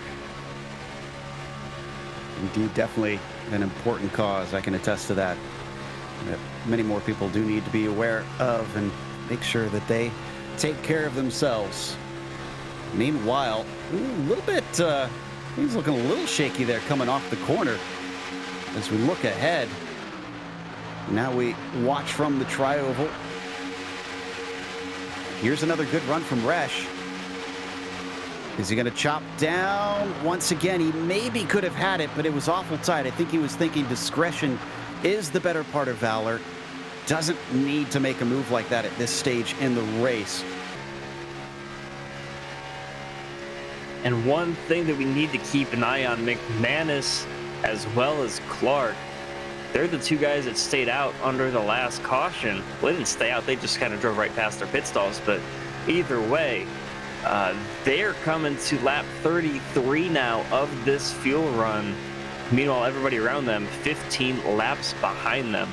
So they're working lap 33 of fuel. Everybody else is lap 18. So they're going to have to come in here probably the next 6 or so laps. Whoa! Suddenly, and into the wall. Resch brushes the outside. He got shoved up a little bit by the 98 of Clark. You can see he's falling backwards a little bit. Let's get a replay on this. The 94 finding himself scraping some paint off the right side. Biggest word out of the group there was Braxton DeWeese just saying 3 words. That was insane. Wow. Could have been a whole lot worse. Cooler heads prevailed, thankfully. And I don't think anybody even lost the draft in that. No, and that's the interesting thing kind of about the current damage mount that these cars are on. It basically has 2 things that it can do to these cars. It can either completely grab the wall and stop your car in its tracks, or it can just bounce you right off like the glancing blow that we saw Resch get away with there, and kind of just spit you right back out into traffic. Thankfully for him, just a glancing blow, hopefully not too much damage to that race car. Just have to wait and see what he has in terms of repairs next time he comes down pit road. Correct me if I'm wrong, that the back bumper of that Toyota didn't look regulation to me, though. Certainly looks a little bit out of shape now. Another lap completed. Still more than a quarter of the way to go here in this 500-miler. Other than that little bit of drama, things are looking somewhat tepid compared to before. But ticking off those laps, that's going to be Flores on the high side in the 80 with a lot of damage on it. We're watching from Ellis. You're going to see him just zip by. The speed difference, these guys doing 193. Flores is only doing 170. Yeah, and from listening to his car as everybody else flew past him, the engine of his car does not sound quite on song. Something must have happened in one of the incidents that he was involved with that took that engine and kind of took it off kilter just enough to slow him down 20 plus miles an hour. And not much he can do from here. That'll put him 2 laps down from our leaders up on the high side. And now DeWeese is up towards the front. So we were waiting for other drivers to go chop off the front of the number 9, but it wound up being the 23 and the 8 that did it. Yeah, and these are 2 guys that were working very well together earlier in the race. Both the 23 and the 8, they were the 2 that pulled out a big lead and eventually were caught before the last caution came out. But those 2 worked very well together. They can trust each other at this point because they came out of pit road during those green flag pit stops and were pushing each other back and forth all the way up to the lead when things cycled through earlier in the race. I don't think we saw it on camera, but Fabio Diaz was spun out on the apron. No caution for it. Single car incident. He was offline. He has since taken tow. And I wonder if that might be it for the 19 because he's been involved in a few incidents today already. Yeah, just attrition getting to these cars. You like to think of endurance races being, 8 hours, 12 hours, 24 hours. But even here in stock cars, 500 miles at a track like Daytona, it's a battle of attrition just as is a race on the track in its own. So just slowly but surely working our way down in terms of cars on the lead lap. Last car right now is going to be Scott Rickard. Chris Rees, he is in 13th spot, 1 lap down, and everybody ahead of him, though, still in this lead pack. Rickard, last car on the lead lap that I mentioned, he's only 2 seconds behind your leader. Yeah, you talked about an endurance race. The other thing that we have to reiterate, too, is that it's 3 to 4 hours without a co-driver. So you're stuck in that cockpit by yourself, and you only get little breaks when you come in for pit stops or when you have a yellow flag. Otherwise, you talked about the intense focus needed to be inch perfect around a super speedway for that long. It is exhausting. By the way, Stephen Brown, one of the two cars that did not come in under the last caution, he just announced he is pitting in this time. Trevor McManus, it's been 39 laps since he stopped. He's going to have to come in here real soon. Especially considering that Trevor's been leading this race for much of that time. I would have thought that maybe it'd be better if he'd stayed behind someone and saved fuel, but you can't really do that when you're on the point. And I can tell you right now, he's not coming in this lap. He is stuck out on the high line. He's going to have to find his way to the bottom. We did have about 7 laps under caution since his last stop, but that's not going to add more than a couple of laps to about that 37 lap estimate. So I would have to say next 2 or 3 laps, he's going to have to pit in. And right now, he is crossing his fingers, crossing his toes, crossing everything he possibly can, except for maybe his eyes, just hoping for that caution to come in. He's managed to get low, so let's see if this is what he was looking for. And on the exit of turn 4, I think he just announced he is pitting in. I'm not entirely sure. let's watch and see. Here comes the 9. There it goes, and he's got a friend.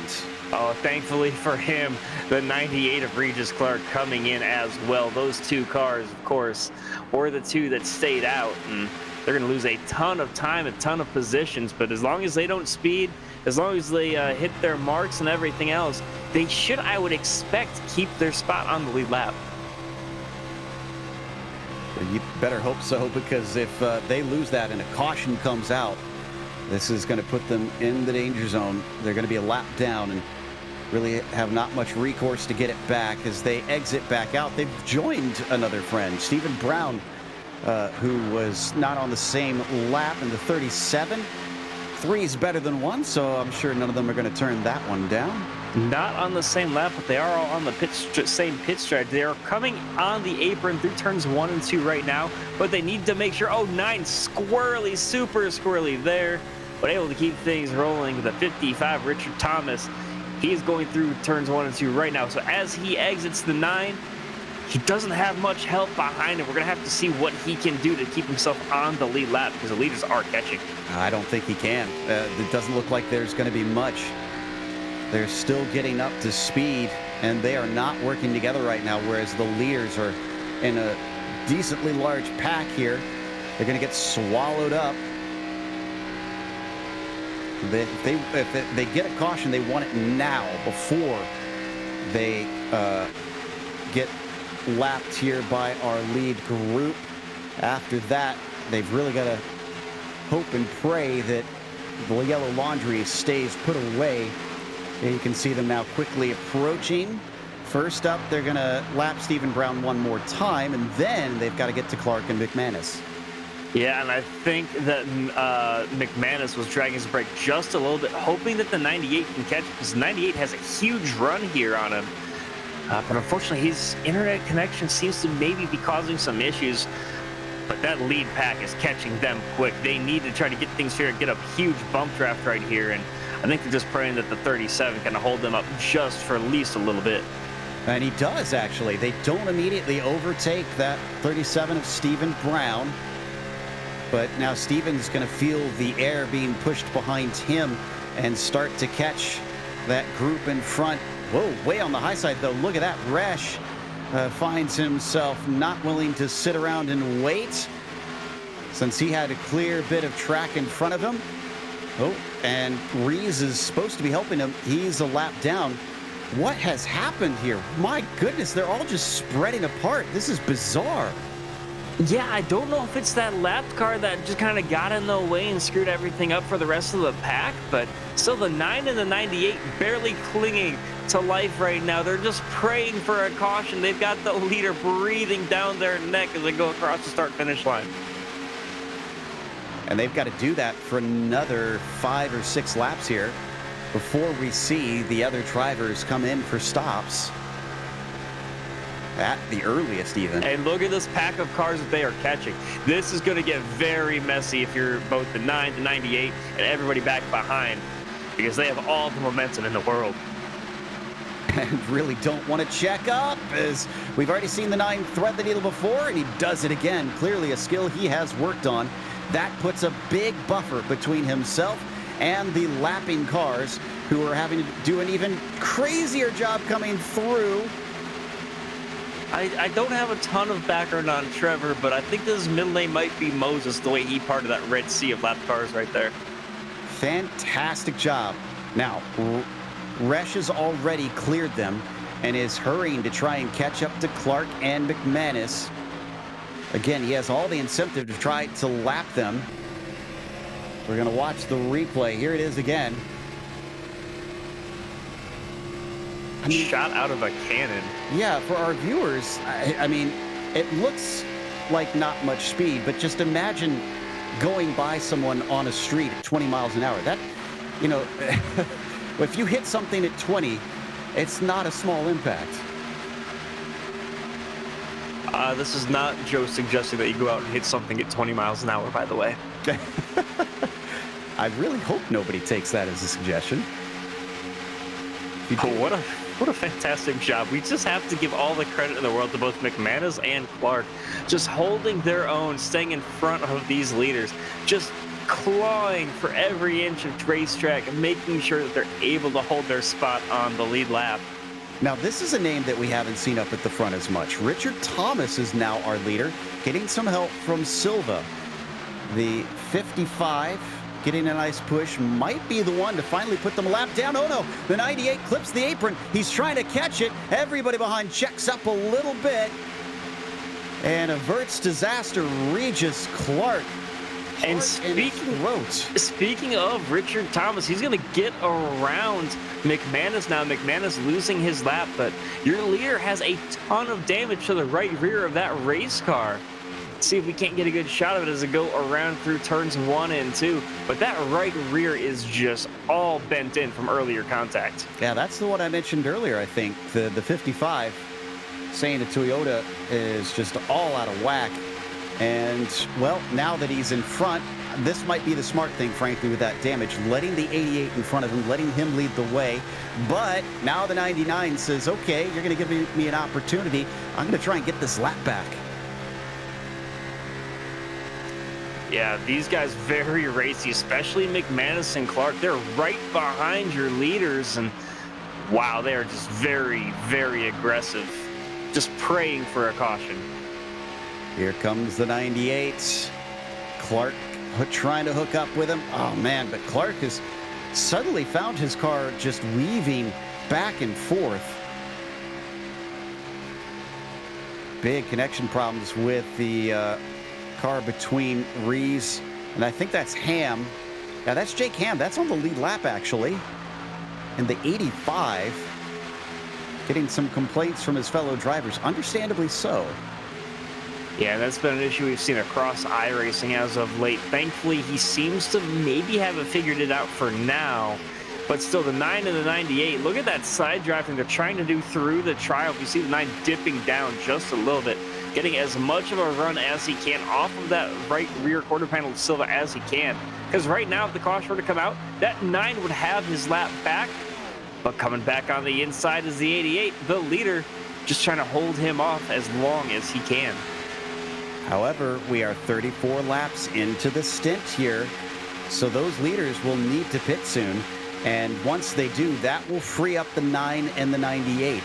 The question mark is, where will they wind up in regards to that group? Did they lose too much time, especially being without much slipstream and being caught by them after the pit stops? By the way, if my math is checking out, if we remain green, both McManus and Clark, they can still make it from here on one stop. You know, everybody currently on the lead lap, they need to make 2 more pit stops to go to the end. So they were thinking in reverse here from very early on. If it winds up that way, what a stroke of genius from both of them. But it's easy. It's a fine line between looking like a fool and looking brilliant, especially in super speedway racing. We coming in this time? Nope. Nobody coming in. But man, that blinking car is scary with the puffs of smoke we keep seeing. Yeah, he just causing a ton of issues there in the 85 of Jake Ham. Of course, you're running second in the race or third in the race, and you want to have to you want to fight out as long as you can. I'm not sure what his internet is doing, but just unfortunate to see. But still, both the 9 and the 98 fighting real hard here. Still side by side for at least the last 4 or 5 laps between those two and your two leaders. To be fair, I think the leaders probably won't mind this too much if they stay up there, because they'll want to pit eventually. So if they're on the outside, then that's really not too much of a concern. And at this point, they have to probably accept that they'll get those laps back. And an interesting thing that I've seen kind of developing, by the way, of course, that inside line, that has that shorter radius around the corners, but the outside, they get all that momentum. Last couple of times by the line, 2 cars on the outside versus 3 or 4 cars on the inside. It's still being the inside line, getting the having the advantage at the line every single time. So drivers are probably making note of that every single time by the stripe, saying, okay, this is where I want to be towards the end of the race. Typically, I'd say the advantage goes to the outside at the end of the race. But wow, the way that this is shaken down, like this time by, it seems like the 9's going to have the advantage. But the last 3 or 4 times, it's been that 88 on the inside. So you just have to kind of make notes, say, hey, this is where everybody else is doing it. This is how things are timing themselves out. This is where I need to be on the lead lap, on the last lap, coming to the white area. As the race winds down, this is where they want to be. Do you pick the inside? Do you pick the outside? And where do you go as the race winds on? Hope you're ready for some action here, Chad, because we got everybody in that front group saying they are pitting this time. So and all that does is give the lead both to the 9 and the 98 in that line, at least. So they're back on the lead lap. And you lose about 1 lap because they pitted from the front. Silva stays out. Why? Interesting. He's going to have no help from either in front or behind next time he comes out. Everybody else is down into their pit. That is a baffling move. Now, does Silva, let's see, is Chris Rees? Yeah, Rees still needs to come in, so he'll have at least 1 car that will be with him, but only 1. And that is just, to me, that's such a dangerous move to pull here. And issues for the 94 on pit road of Rev. He was running 5th coming in, but it sounds like over the radio he had an issue getting into his box, and unfortunate for him, he's going to lose a little bit of time there. Coming in now is the 8 of John Silva. Wow, what a development here. First one back out is going to be Richard Thomas in that 55. This is the dark horse I was talking about earlier. A driver that didn't show his face much, but now that it's coming down to it, he is a major factor. He's going to get gobbled up here by guys like Ham and Gagon and DeWeese. So he's not going to be able to scamper away with things, but he's on the point.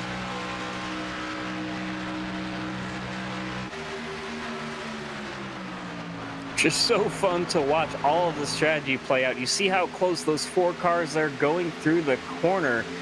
And I mean, they're just doing everything they can to get their momentum built back up as they come around through turns 3 and 4 and now through the tri-oval. Silva's in turn 1 now. Where are they going to catch him? He doesn't have the help from Chris Rees, the lapped car behind him currently. Chris well far back, unfortunately. Is this going to be enough momentum? Silva's going to want to get up into the racing line and be able to tuck in. There you can see Rees that they're coming up to down low. Silva is now heading towards the banking, and he is pretty much up to pace. Yeah, we've got your front 4, but if you look back, there is McManus and Clark, the 2 that are still off cycle. They can make it on one more stop that we talked about from here, and they're going to have to make their stop early. They're about 16 laps into their run. So it's going to be fun to watch as this race plays out. They're just praying for this thing to stay green, and their strategies come and pay a lot of dividends at the end of it. Certainly. So there we see the leaders now catching the 88. But the good news for him is that he should be able to merge with this group. And indeed, now that he gets in line and pushes the 23 out slightly, he's going to be able to settle for 3rd or 4th. Richard Thomas still leading the way after our most recent set of stops and 60 laps to go. And look who's got the run on the outside. Here comes the 9 car charging past the 45 or 46. Now he's going to just kind of try to keep working his way up through this field. He's looking to get alongside Deweese, back for 5th. All's well that ends well. That was nail-biting for the 9 and the 98 as they put themselves in severe danger from a caution for quite some time. They're still on an alternate strategy, though, and if caution does come out, it will heavily depend on when it flies, on whether it's good or bad for both Clark and McManus. You can see them up on the high side now. That's the 9 in the blue and white. We've hopped on board with, looking at the 23. And just as a note, that lap car they just passed, that was Reese, and he caught the wall hard a couple of times, just trying to give these guys plenty of room to pass on the inside. We are now roughly about 40 to 41 laps into this green flag run. I do believe this is the longest we've had yet. So we're getting into uncharted territory for the drivers. What's wild is we made such a big deal of the engines at the start here, Chad. We thought that it was a major concern, especially after we had one blow up so early. We haven't seen a single one since. And no, and maybe it's drivers just kind of making note and keeping a closer eye on their temperatures, or maybe, just maybe, it's just that there was the hotter temperatures at the start of the race, because we've dropped down considerably, especially when it comes to track temperature. Yeah, now down to 87 Fahrenheit on the surface. The air temperature is 77. And Ham, who is still in there amongst that group, is not making friends right now with that car blinking repeatedly.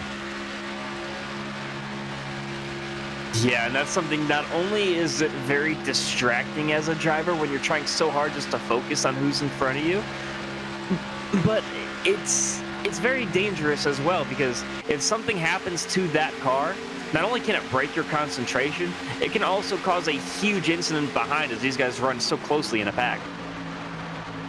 Oh, someone's got a big run on the high side. Who is that? It's Chris Rees trying to get his lap back. He just came over there saying, guess I have to do it alone, and he is doing a great job of it, just holding the outside. No help up there, but he's cleared at least 2 or 3 cars. Can't always expect to have friends or allies out there. Sometimes you do have to try and use the bootstrap method there. The 90 is almost there. They're going to get 3 wide briefly. The 4 way off pace. Pezos, there he goes. He's well off the way, so not too much drama.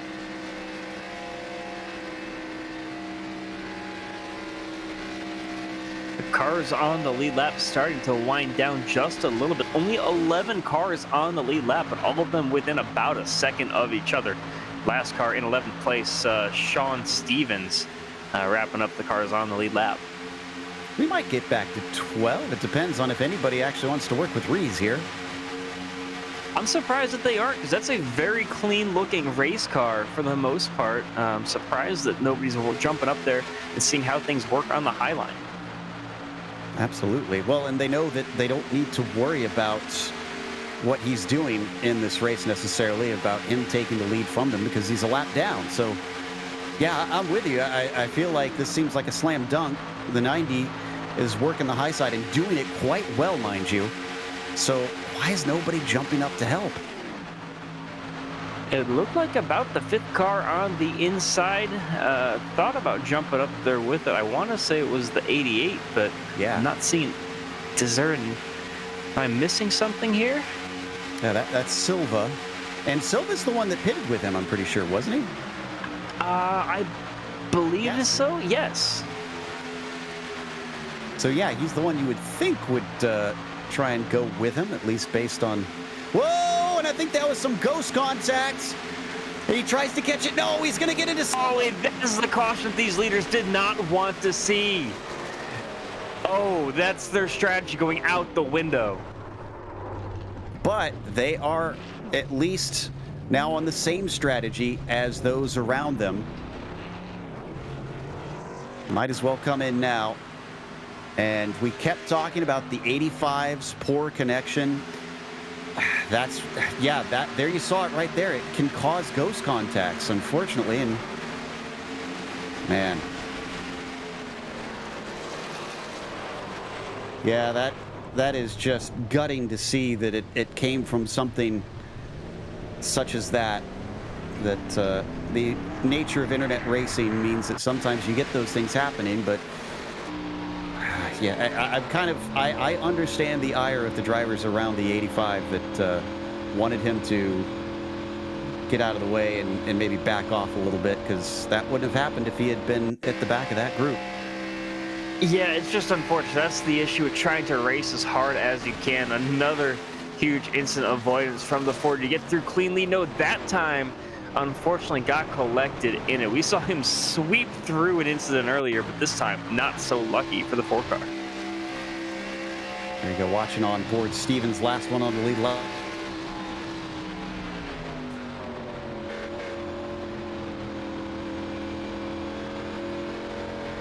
And then watches the disaster unfold behind him, unfortunately.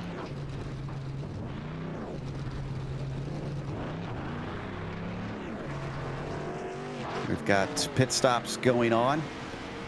Ooh, Regis Clark missed his big time, so he's going to wind up at the back of the train on the lead lap, most likely.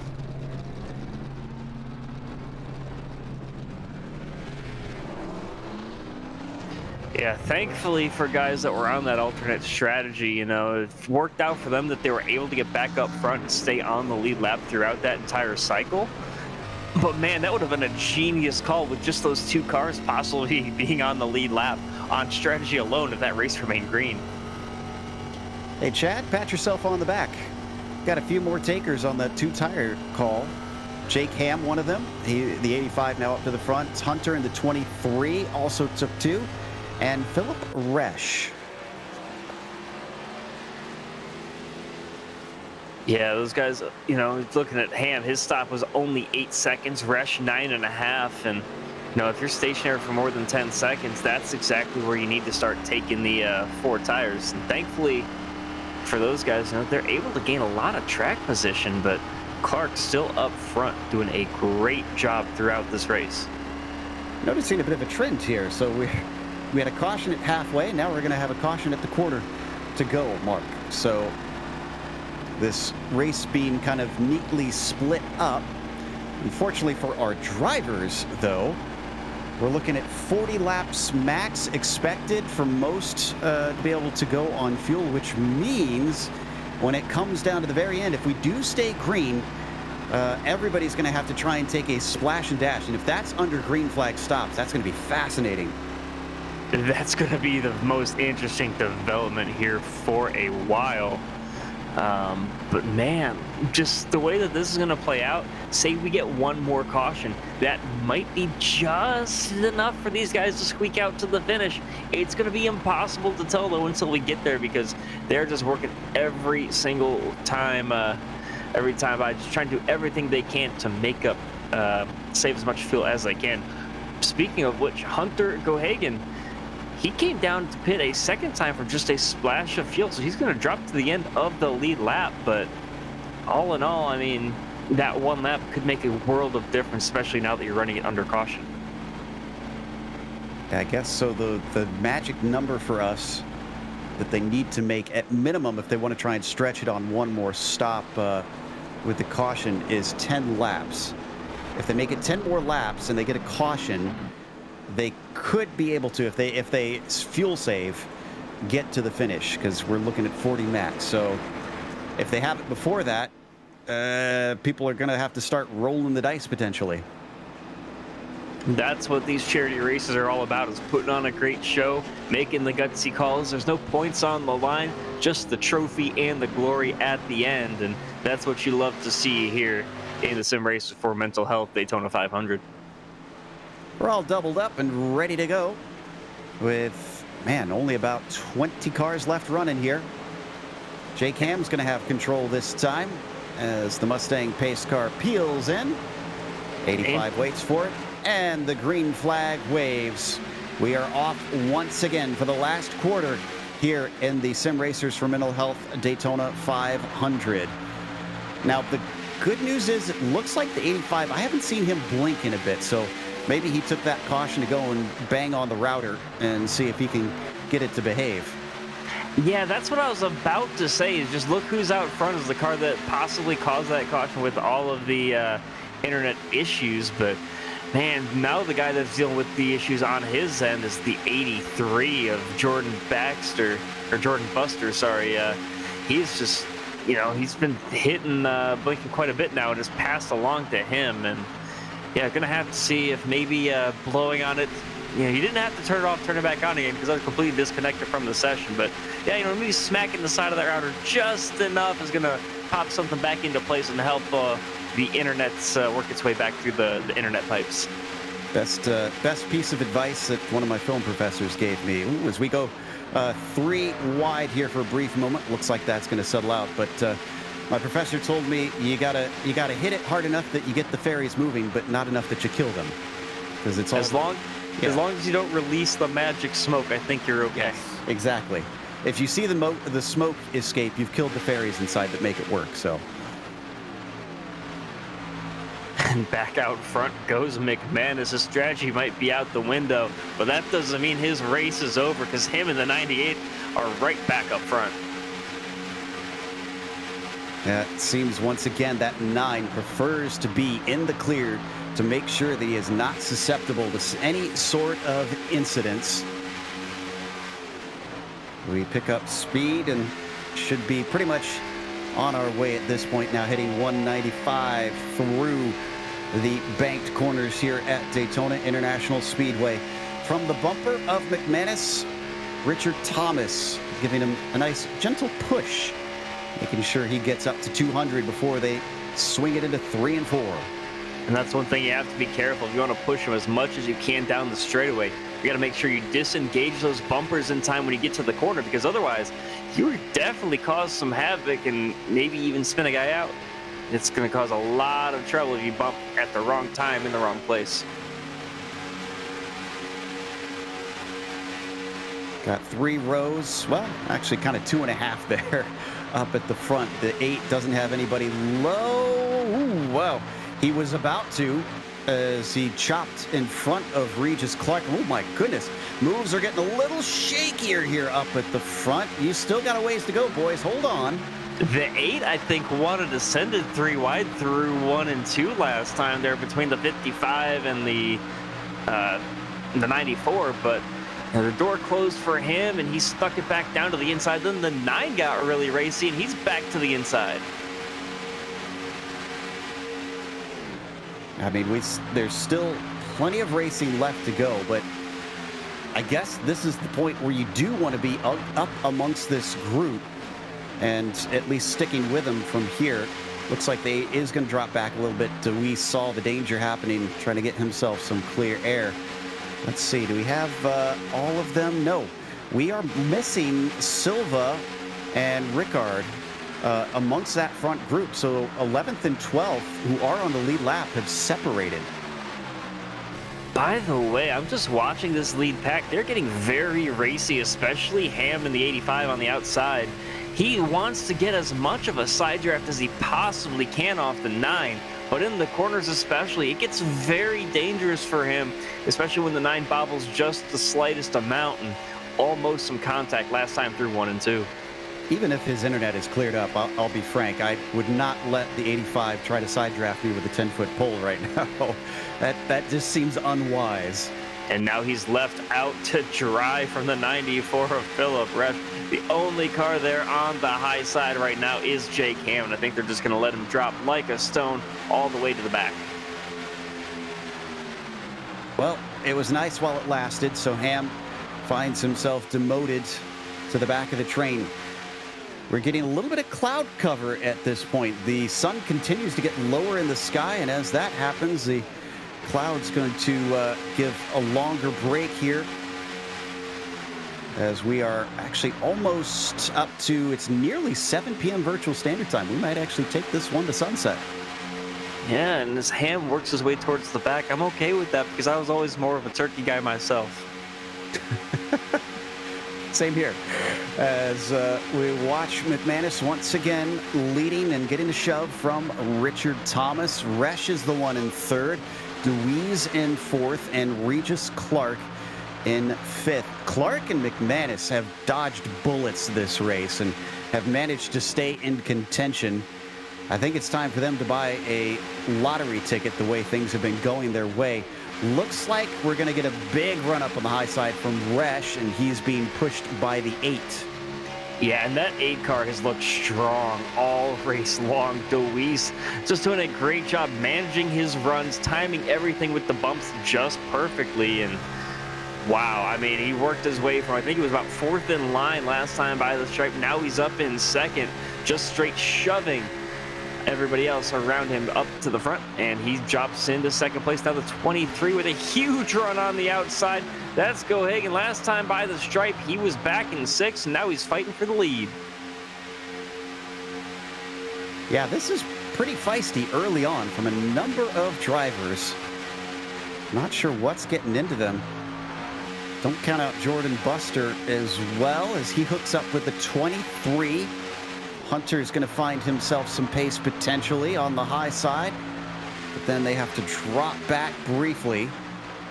This is a group of essentially 10 cars up here at the front, and I think this is all 10 of our lead lap cars, besides the other 2 that I mentioned being back in the second group. And there you see that number 10 popping up again. You mentioned that 10-lap window for a caution to come out. We're at lap 10 now, so from here to the end, a caution comes out. You're going to see a lot of tape, not a lot of giving to the end. There's a huge bobble out of the 85. Ham almost looked like he was going to bin it there, and thankfully did not slide out. They're going to go past the lapped car on the bottom side. That was simply Kruzka coming back to the track.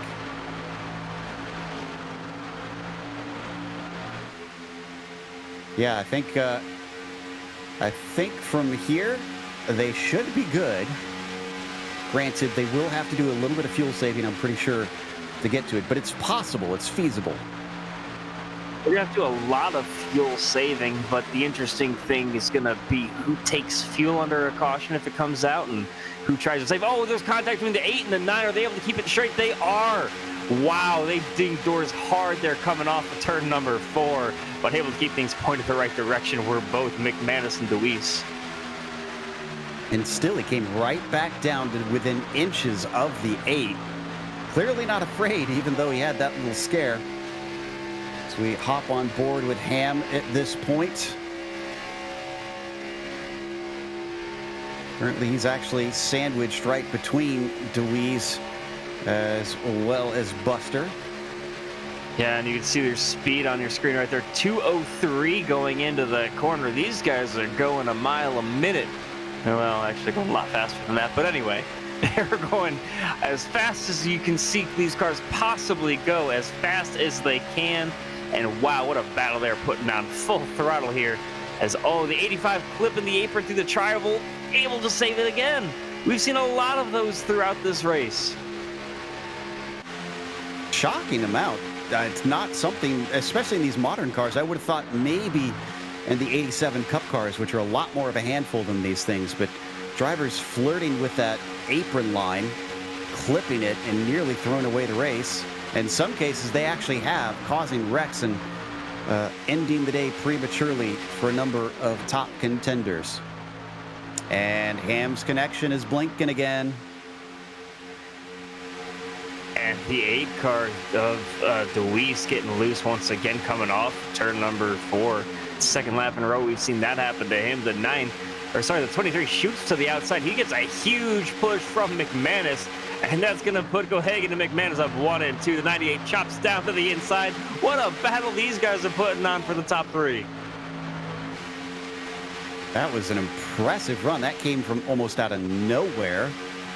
And the 9 is going to pay the favor right back, because here comes his friend, Regis Clark, who was working with him before. And now they head up to the front. Wow, the 98 waiting to be cleared. He can't get back down to the inside with his friend. The 9 clips the apron. There's trouble. Oh, they're getting really dicey here. Wow. What are they doing? They've got 40 laps to go, little less than 40 laps to go. And making it exciting for us up here in the booth, Joe. This is, I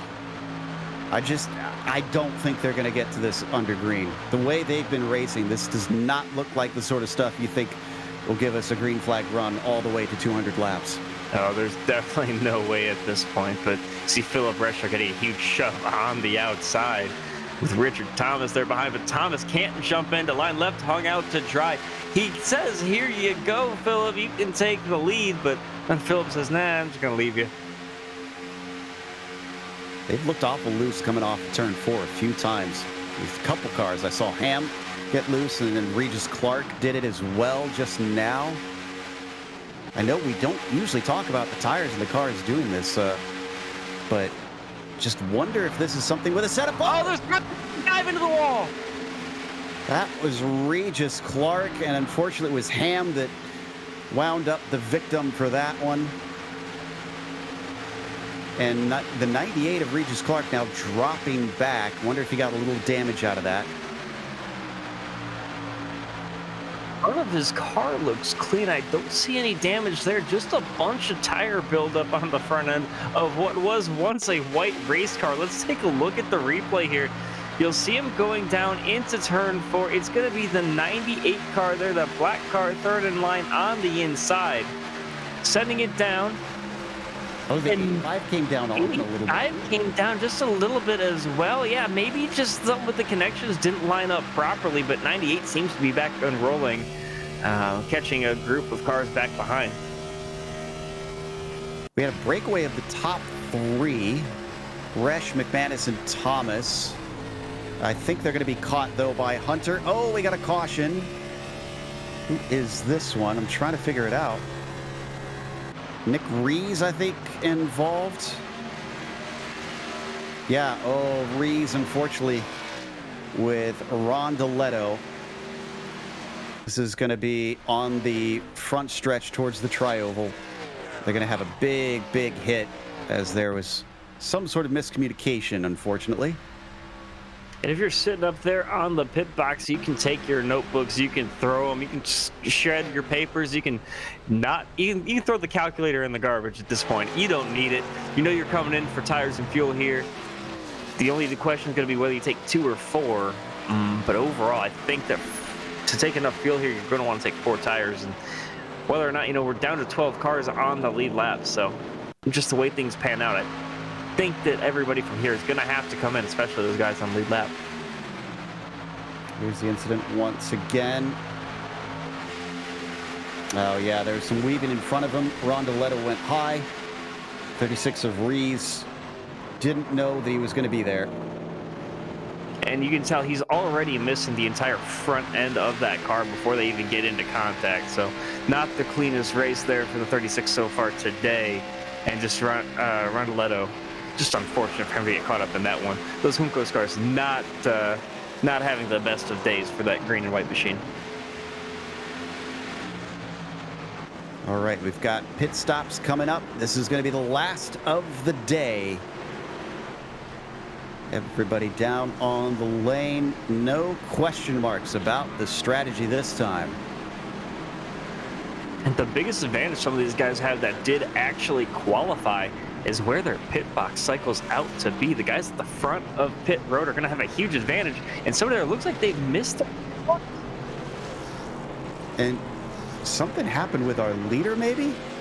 Resch missed his stall. Oh, no. Oh, that's unfortunate. Oh, no. McManus took 2 tires. Looks like Richard Thomas also did. Here we're going to see him.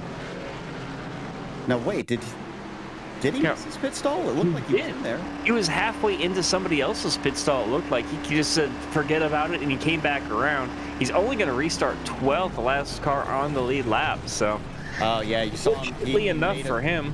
He made a motion to try and go for it and then realized he was too late, and he can't back up that far. He'll get disqualified.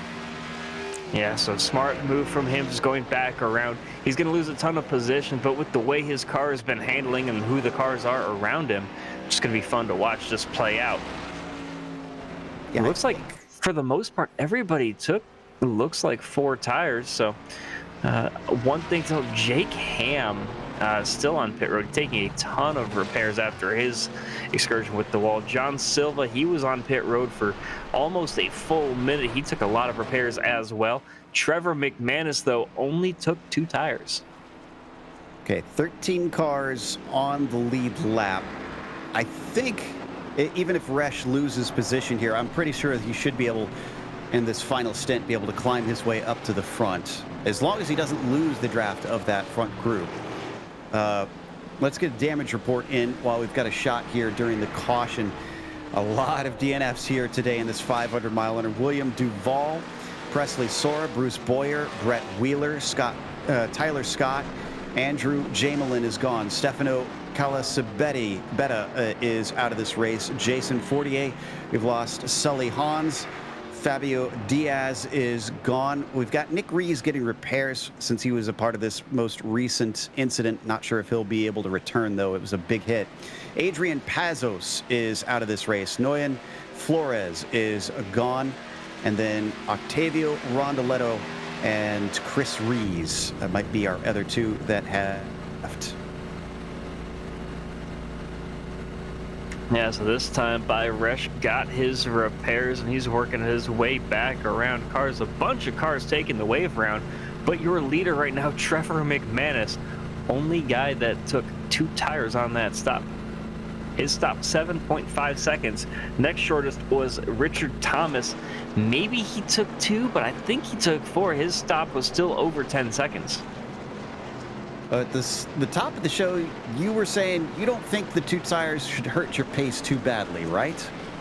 I don't think it will, but the biggest debate that I heard talking to some of the guys, one of our broadcasters here on GSRC, Christian Challoner, one thing that he had mentioned to me is unless you're taking more than a certain amount of fuel, I think what he said was 10 or 10.7 or 10.2 gallons. What he told me is if you don't take more than that, you only need to take 2 tires because any more than that, your car is just not being fueled and you're stationary for so long. We're getting ready to go back to green. Green flag is indeed out, and McManus is going to lead the way this time. Not a very organized start. Look at that front group. And there's many of them well back behind them trying to play catch-up. Is our driver that missed it, is Resch among them? No, Resch is with the top group, so he has not lost touch. Yeah, they were 4 wide for a second going through the trial. Somebody must have missed a shift there because that was just disorganized chaos, and they're single file except for 1 car sticking to the outside. And I believe, is that Thomas that's out there? Yep. That's the 55 with no help, and he's still making a game of it. He's able to get up next to the 23 second in line. As the sun continues to set, we get a nice orange glow here in Daytona, Florida. Wow, look at the pace of Richard Thomas. Is he going to be able to do this alone?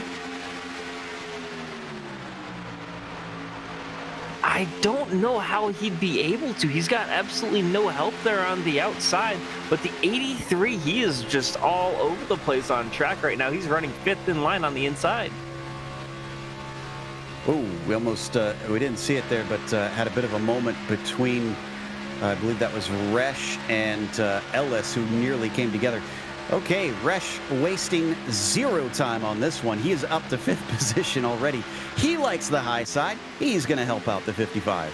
I'm sorry. Didn't he just start at the back of the field after missing his pit box? What's he doing up there fighting for the lead?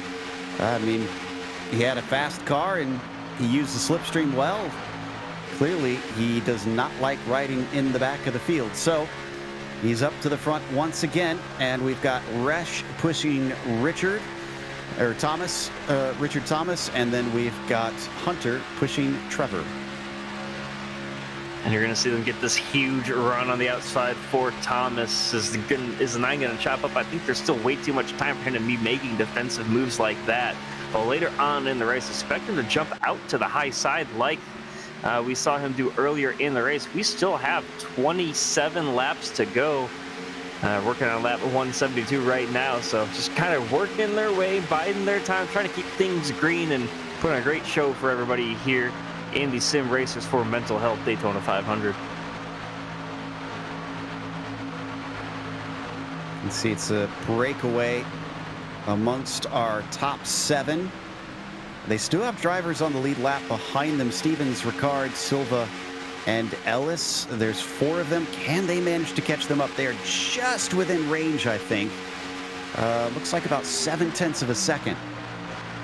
And we've got a big line of cars here on the inside. You can check my math for them, but these 4 cars on the inside, that is more than the 2 on the outside.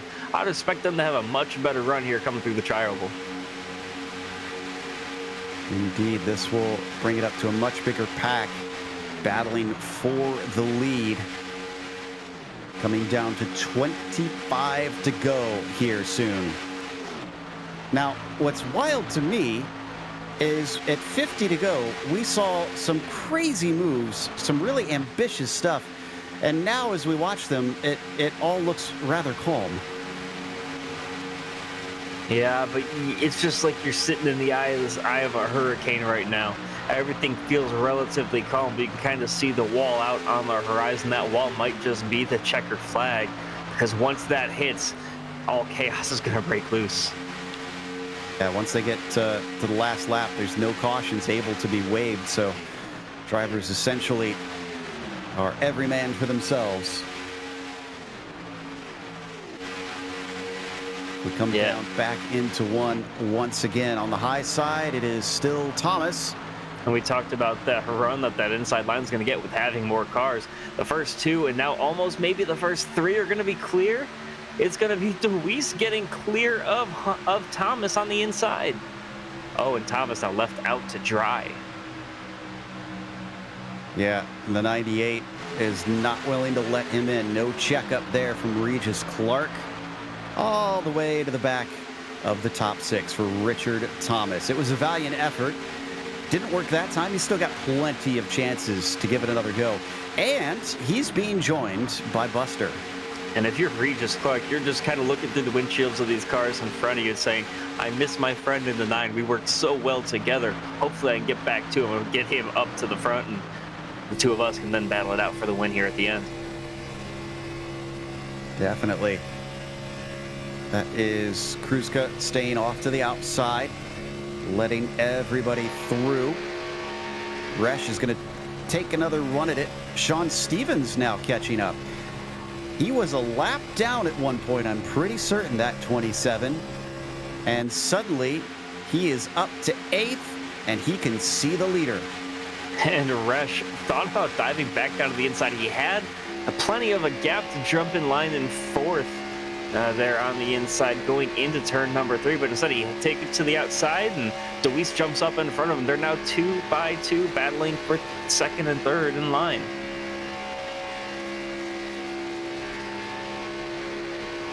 Down the back stretch, and this has now become an 8-car train, but it is now Jordan Buster's turn to have some connection issues. Some big blinks from the 83. That's going to be cause for concern, mostly for Sean Stevens behind him, who would probably like to close the gap that he's got to the top 6.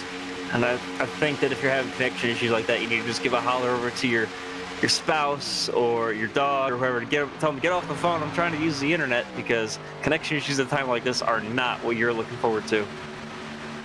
Off the phone? Are you on dial-up still, Chad? What are you not?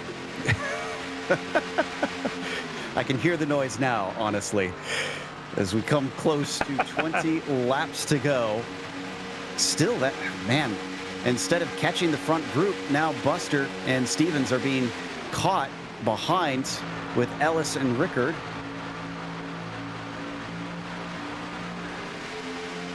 Can that extra help manage to push them forward? It's looking good. They're ever closer. Yes, indeed. 4 heads are better than 2, and they are going to make it a pack now of roughly 10 cars vying for the win here at Daytona. 500 miles, and it is anyone's game in this group that you see on screen. And we just had a huge bobble out of the 98 from Regis Clark. Just coming through the tri-oval, coming off of turn number 4. maybe got a little bit of the apron shot up and had to save it from collecting other cars. And he went from third in line, now back to fifth, and losing even more spots to 3 cars on the high side. Oh, the 8 jumped up trying to block the run on the outside. Tried to cut it back down there as well, but could not do so in time. We're now 2 by 2, the first 4 rows. When we keep seeing moves like that, I'm pretty certain that it is going to wind up with a wreck. One of these points staying low. The 85 of Ham with his damaged car just trying to stay out of the way. Big run off of turn 2 for the 23. And I think that you need to be more aware there if you're that lapped car, because the inside is not the place that you want to be. You either want to be down on the apron and kind of let off of it, especially the fact that you're losing another lap, or be up against the wall. Unfortunately, now we're seeing a huge bobble out of the 9 car. Things getting a little disorganized once again up at the front. Ooh, don't know if he intentionally tried to get up to the high side, but now he is. The 9 of McManus getting a shove from Richard. So as Thomas allows him through, does he follow him down to the bottom? The pair of them have the opportunity. No, Richard's going to stay up high. Oh, this is not looking good. Middle lane there for the number 9. You got to pick a lane, bud. A huge shove from the 23 to the back of him as well. And we're at 20 to go here, Joe. We didn't really make predictions before the race. Lotto ball starting to fall out just a little bit. Do you have any predictions? Who's your pick right now? I'm going to say Miguel Cardozo. He's 45 laps down, but I think he's still in this thing. Oh, man. I mean, he's got a shot. I got to go with, who do I have to pick now? Stephen Brown, maybe 6 laps down? We'll have to give him a shot. There we go. Anything can happen, of course, but it's a long way to go here. 182 out of 200 laps completed so far. The 9 of the 23 are clear. And Thomas just decides to drop in line, leaving Resch out to dry. Resch has been trying. I mean, we've seen that multiple times now, I feel like, for the 94, where he gets a good run. It looks like he might have something, and then nobody thinks that they like that red and white car. That might be a big problem when it comes to the final lap. Is down to the low side. That is Stephen Brown. Once again, you talked about it, trying to stay out of the way. It wasn't on the apron. It just kind of was in the desired line. Man, that's my pick, going another lap down. Oh, my goodness. I need to work on my prediction skills. It's not over yet. Not over yet. Down the back stretch, the 9 going to hook up. Here's a friend for the 9. Oh, that was not a great shot there from, was that Rash that gave him the bump? Because that really upset the back end of the 9 car. And he even got on the radio saying he's sorry. He knew it was a hard push, but looks like Trevor can take it. Trevor's willing to work with him. They once again connect coming out of the tri-oval. It's down to a 6-car break with a slight gap back to the car running 7th. But of these 6 cars, 2 on the outside that have been working well together all race are the 9 and the 98. We've talked about the 2 of them. That is McManus and Regis Clark. And they've worked well together the entire time. So we'll have to see. Hopefully they can get themselves back hooked up together, get those bumpers lined up, and give one of them a shot at the win. Oh, look at how close they're getting between them, though. The 9 trying to side draft the 23, almost making contact. And not only that, look how close that the 94 of Resch was there as well. He was right on the back bumper of McManus. So if McManus had to check up because of that side draft at all, there was nowhere for McManus or for Resch to go other than through the bumper of McManus. 200-mile-an-hour tango that these drivers are doing, and hoping that they don't step on each other's toes. If we get a caution, of course, naturally that changes everything. Coming down to 15 to go at the line. Most of these drivers that you see have been leading or have led at some point at this race. Oh, and a bobble. It's going to turn to Wheeze. A few are going to get into him. Others manage to escape. What did we just say? It looked dicey up there, and it's going to bite a number of fast cars. And the only question is going to be who got through that completely unscathed. It looked like maybe the 23 did. Did Regis Clark get through there as well? Maybe the 9? Not very many cars, I think, got through that totally unscathed. No, the 9 definitely had a big touch. Looks like Resch got it. I think Regis Clark got a piece of it. Maybe, actually, Regis maybe did not. Oh, Regis hit the wall, though. Yeah, he scraped the wall. The 9 has some front-end damage from that car that he turned in front of him. That was the 8 of Deweese, but I think the only car that maybe got through completely unscathed was the 23 and maybe the 55. Watching a lot of guys having to go down to the apron. Here's a look at the replay once again. That's Buster getting the outside wall and then down into the grass, but it didn't look like a huge touch to the outside. I can see a little bit of bend on the front right, though, so he did accrue some damage there.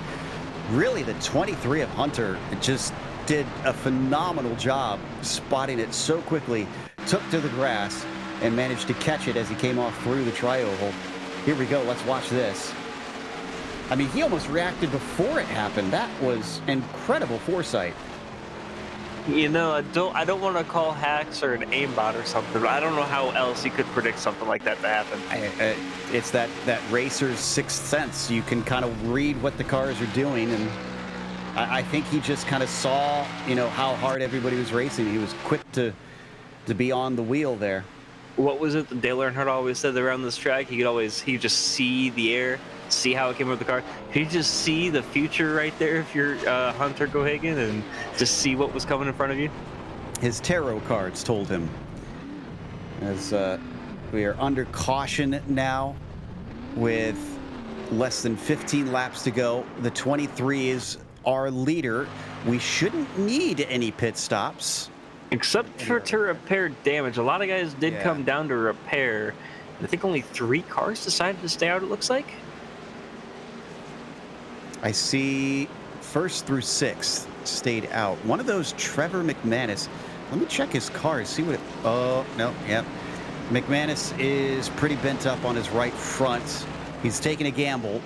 I don't think it's going to net him a win, but he could at least still get a top 10 with it. There it is right there. Yeah, you can see it. Yeah, he was working so well at the front all day long. And you know, you see the front of these cars. That was once a white front end. And you can just see all the rubber that's built up on the nose of that race car. And that just shows how these tires break down and what happens to them. That not only gets on the front of your car, that gets on your windshield. And that's why you need to take tear-offs every single time you come down pit road, because that can get very distracting to you as a driver. And that's why I have my tear-off button mapped to actually my upshift when I'm driving the open wheel car. So I can just take tear-offs way too frequently in those things because there's no limit to them. I have to confess, that's one of the features I would like to see implemented is a limited number of tear-offs that a league organizer can establish.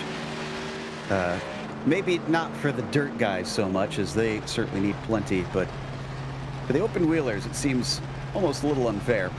As I think the lights are already off. We're already going double file here. Yes, indeed. There we go. Well, the Pepto-Bismol car almost saw his whole race get flushed away, but it seems that he's still in the hunt. They're going to restart with 12 to go. Silence from Chatham. I can't. I can't. I mean... Joe, you've joined this company. This is what you're in for, bud. You know, maybe I would expect that after like 100 laps, but 188 laps at 2.5 miles, however many miles we've gone so far, man, I'm just expecting great racing, not expecting the great jokes. Got to save the best for last, man. Let's see here. Let's see what kind of racing we've got in store. Is this going to up the ante? Will we get more cautions? And we've only got 8 of them lined up here, waiting for cars to catch up to the back here. In fact, this is guys like Deweese who took some damage. Are we going to delay the start? Or no, looks like we're going to go. Car with a full head of steam behind them is Stignato. They've got a lot of momentum back behind them, especially some of the lap cars. But they're rolling up front nice and clean, 2 by 2 by 2, the first about 6 or so rows. Here we go. Down to 12 cars left on the lead lap. Up at the front leading Hunter Gagon in the 23. He's going to have some help from Richard Thomas behind as the 98 of Regis Clark falls back on the high side.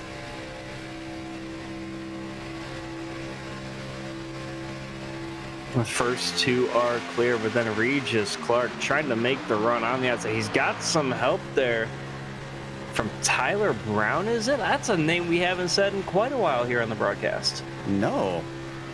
Where did Brown come from? I'm pretty certain he was one of those that was a lap down prior, but the 30 is in it.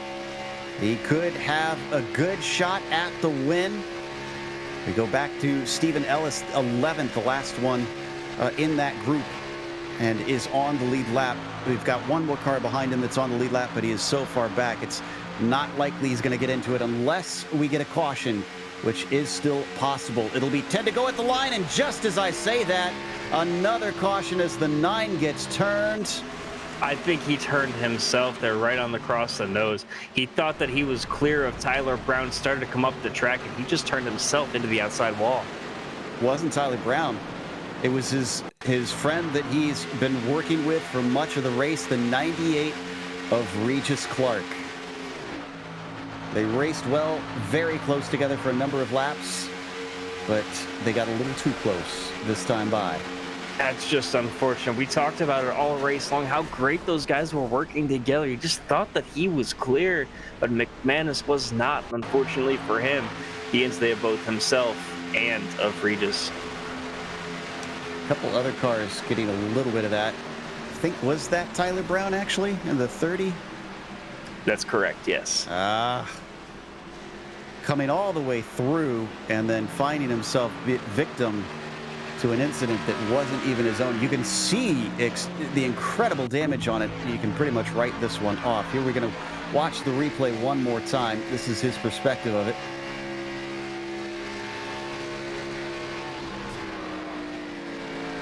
Oh, he tried so hard and got so far, but in the end, it didn't even matter. All right. We should get a double file restart soon here. A couple more in pit lane taking repairs. Obviously, Clark and McManus, the obvious ones, waiting for that. How many do we still have running? Looks to be about 17 or 18 cars that are still on track. A few of them are trying to take repairs, just looking for the pride of finishing and seeing the checkered flag. And I think we're going to be at around 7 laps to go when we get the green. So we're going to have a nice little shootout here, setting ourselves up for a great finish. Indeed. We still have 2 more to go because lights are still on the pace car.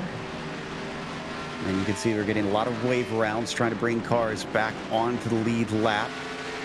Give them a shot at winning. And that's the best part about these, charity races, just for fun events. You can have fun with it. You can get as many cars on the lead lap as you possibly can just to put on a good show. Because that's what it's all about. It's not about, getting points. It's not about a long-term championship. It's about having fun, raising awareness, and doing everything you can just to make sure that people have a great time and a good show is put on for everybody watching at home. Now, speaking earlier, we talked about drivers who are from other regions. Stephen Brown, who you mentioned, who could still be in it. He's now 5 laps down. Let's see, what time is we're 5 hours behind. It is 5:30 in the morning for the number 37 car. It's Saturday. It's okay. Yeah, well, we'll certainly have plenty of time to sleep this one off. Huge credit to Stephen Brown sticking with us, even though he's running 17th. He's many laps down, and he's going to see this one out. And that's what it's all, you just got to see if you can't stick it out to the end, do everything you can, because he's come this far. Why give up now? And we've seen that from a couple of different guys, especially, over in the major series. There's a couple guys that, from Europe that run the Americas region majors, and it's fun to see because those guys are racing at 2, 3 in the morning. It's not quite 5 in the morning for them, but it's still 2 or 3 in the morning on a Sunday night going into Monday when they run those races, and they still grind their butts off even though they have to go to work the next morning. Yeah, I think you're pretty familiar with one of those drivers that does that each round. I think you are as well, Joe. You called plenty of races with him. Yeah, absolutely. Watched him win plenty of races too. Just like we saw him last week here at Daytona in the 87 Cup cars. Indeed. All right, getting ready to restart. It'll be 7 to go. We're trying to dig up if we've got green-white checkers on the series here and see if we can confirm if we'll go into overtime. In the meantime, let's count this one as being over if we get a yellow with 4 to 5 laps to go. So they have very little time here that we could get another caution.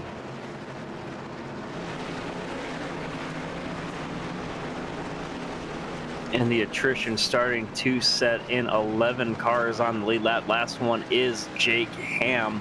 Carly, we talked quite a bit about being involved in a couple of incidents. But just to note, looking through the top 10, only 2 drivers that started in the top 10 are still on the lead lap even. I mean, wow. Both Stignato and Gohagen are the 2. They started both 6th or 3rd and 6th respectively, and we're getting set to go back green. Pace car is in and the green flag is out. Hunter is on the loud pedal. On the high side, Richard Thomas going to get a nice push from Buster. And a terrible start for Tyler Brown. He's dropping left and right. He got past 3 wide going through the tri-oval. Well, remember, I don't believe, without much on the front end, he has to almost drop back essentially. So good job for him to make sure that he didn't make himself an issue. So we start to pick up pace down the back stretch, 190 miles an hour. And continuing to pick up speed. The high line drops off as we've seen many a time on these restarts, and then expect this to start to come forward once more. Maybe not, down low. Oh my goodness. As Buster not interested in working with Thomas there. Yeah, Thomas hung out to dry, almost some contact. They're trying to side drive Thomas off of Deweese. We're gonna have to see who's gonna pop up here and try to work with Thomas, because we're coming to 5 laps to go next time by. They're gonna start running out of time if they want to try to get something formed up and get a huge run going on the outside line. Oh my goodness, Leandro Stignato is up in this as well. He was one of those that used to be laps down and was way behind. He's trying to work with Stephen Ellis back there. We're watching from his perspective. And he's trying to talk with Ellis, saying, let's go. Yeah, 7 cars here in this lead pack. There's 2 cars just behind them as well. But if somebody's going to make a move, they need to do it quick, because they're starting to run out of time. 5 to go this time by the stripe. At the point of no return, Hunter in that number 23 put it into 6th in qualifying. I don't think we've seen him much farther down than 10th or 11th in almost this entire race. But he's got many fast drivers that he's got to hold off in the meantime. Stevens is the one behind him in the 27. Braxton Deweese, who got involved in a little bit of an incident a couple cautions ago, is still keeping with it despite a little damage on the front. Buster and Thomas also, they have pulled away from those behind in a big fashion. This might now be down to a 5-car race to the finish as we hit 4 to go. It definitely is. They're a second clear of the car running into 6th place of Scott Rickard. And there you see Thomas once again trying to get somebody to go with him on the outside, but still cannot do so. And if you're Hunter up in front there in the Pepto-Bismol car, you're going to need some of your own sponsor's product, because that stomach has to be in knots right now coming to 4 to go, or coming to 3 to go. Certainly. I mean, We've got 5 cars here and very few laps, Chad. Put yourself in the front and put yourself at the back of that little group. What do you do in each situation? Just try to get out to the front and lead as many laps remaining as you can. Simple as that. Let's see. 3 to go. Still, the 23 is not giving up that top spot. A caution could end it, especially if we see a little bit of contact like that. The 8 and the 55 making a little touch. They get away with it. They come down the backstretch once again and finally getting into line.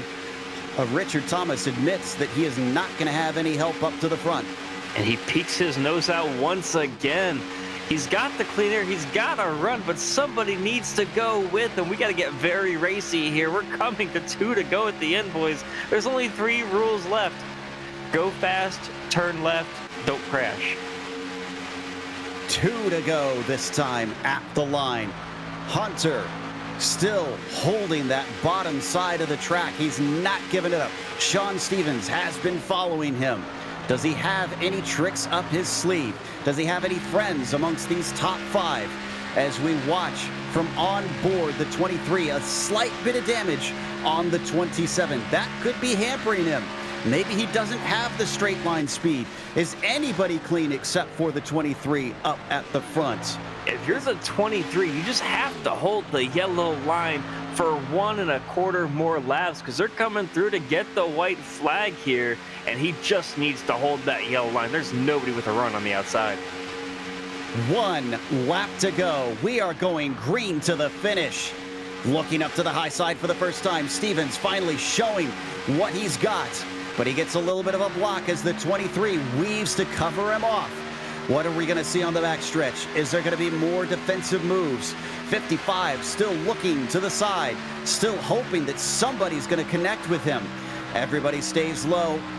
Sean Stevens isn't looking yet. Little bit of a peek, then back to the yellow line.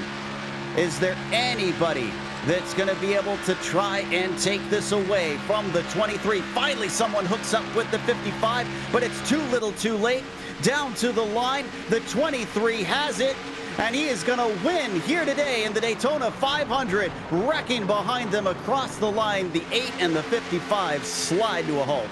And once they got into turn number 3, you figure with nobody making a move there, except for the last 2 cars in line, there was no way anybody was going to get around Hunter Gohagen there for the win. And what a race that we just saw. Quite the show and quite the event that this was for the Sim Racers for Mental Health Daytona 500. Here's the finish.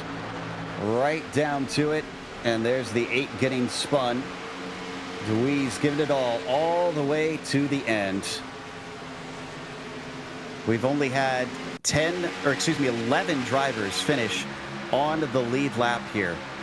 It certainly took its toll at the end. So we take one more look at this replay with the finish. But that's going to take us, of course, to a quick break. Obviously, drivers having some fun there at the end of this race. We're going to come back with the unofficial results as well as driver interviews. Stick around for more to come.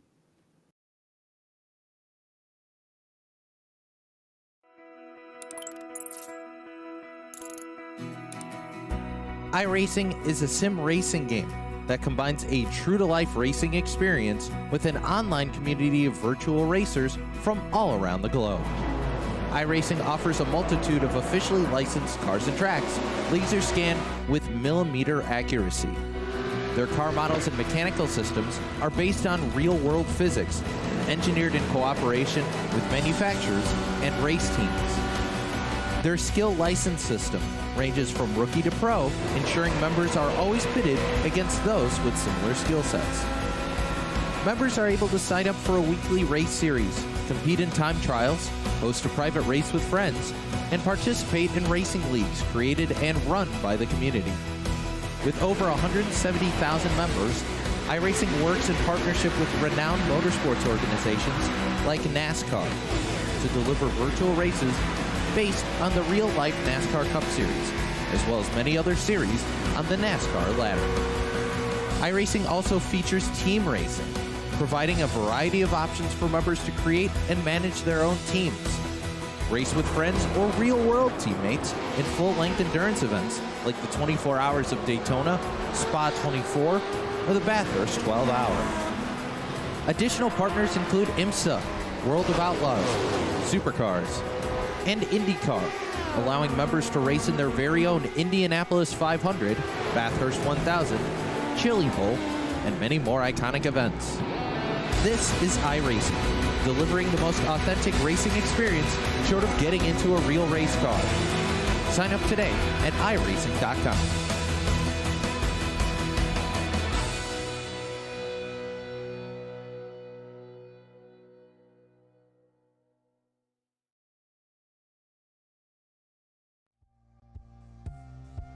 Welcome back to Daytona International Speedway.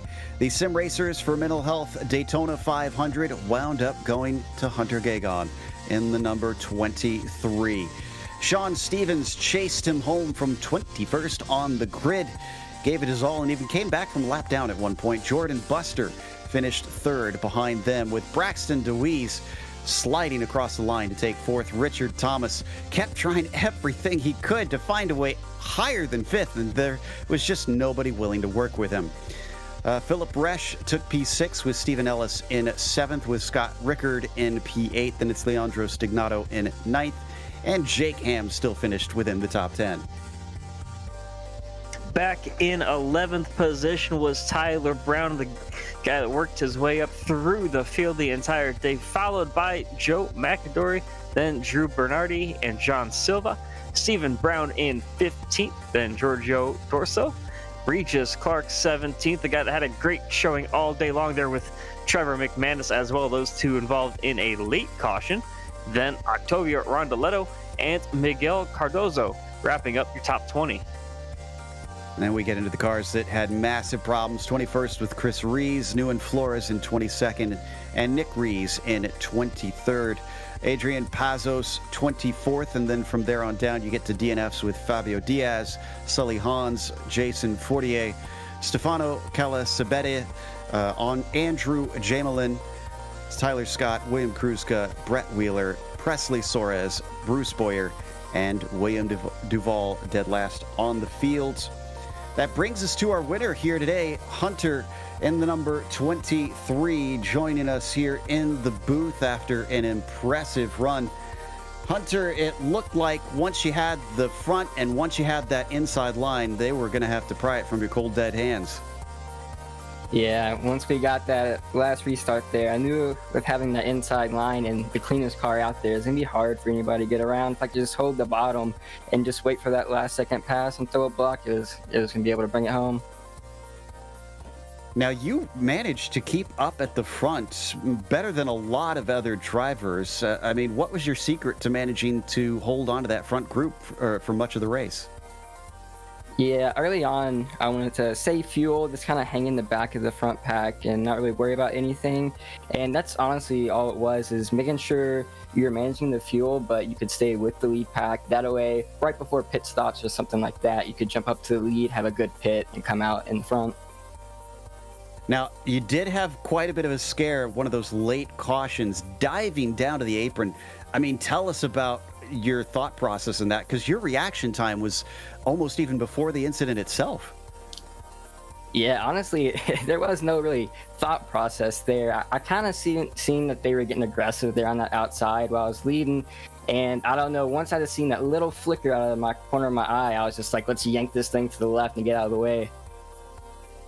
Yeah, we were incredibly amazed at your avoidance there and how well you reacted to all of it. It certainly seems to have gotten you the win here today. Congratulations. Is there anybody you want to thank for this victory? No, I just want to shout out the fans that got out there watching on the broadcast. Appreciate y'all showing up and cheering me on. That was Hunter in the number 23 taking the victory here today. And I believe up next, Chad has caught up with our second place finisher, the 27 of Sean Stevens.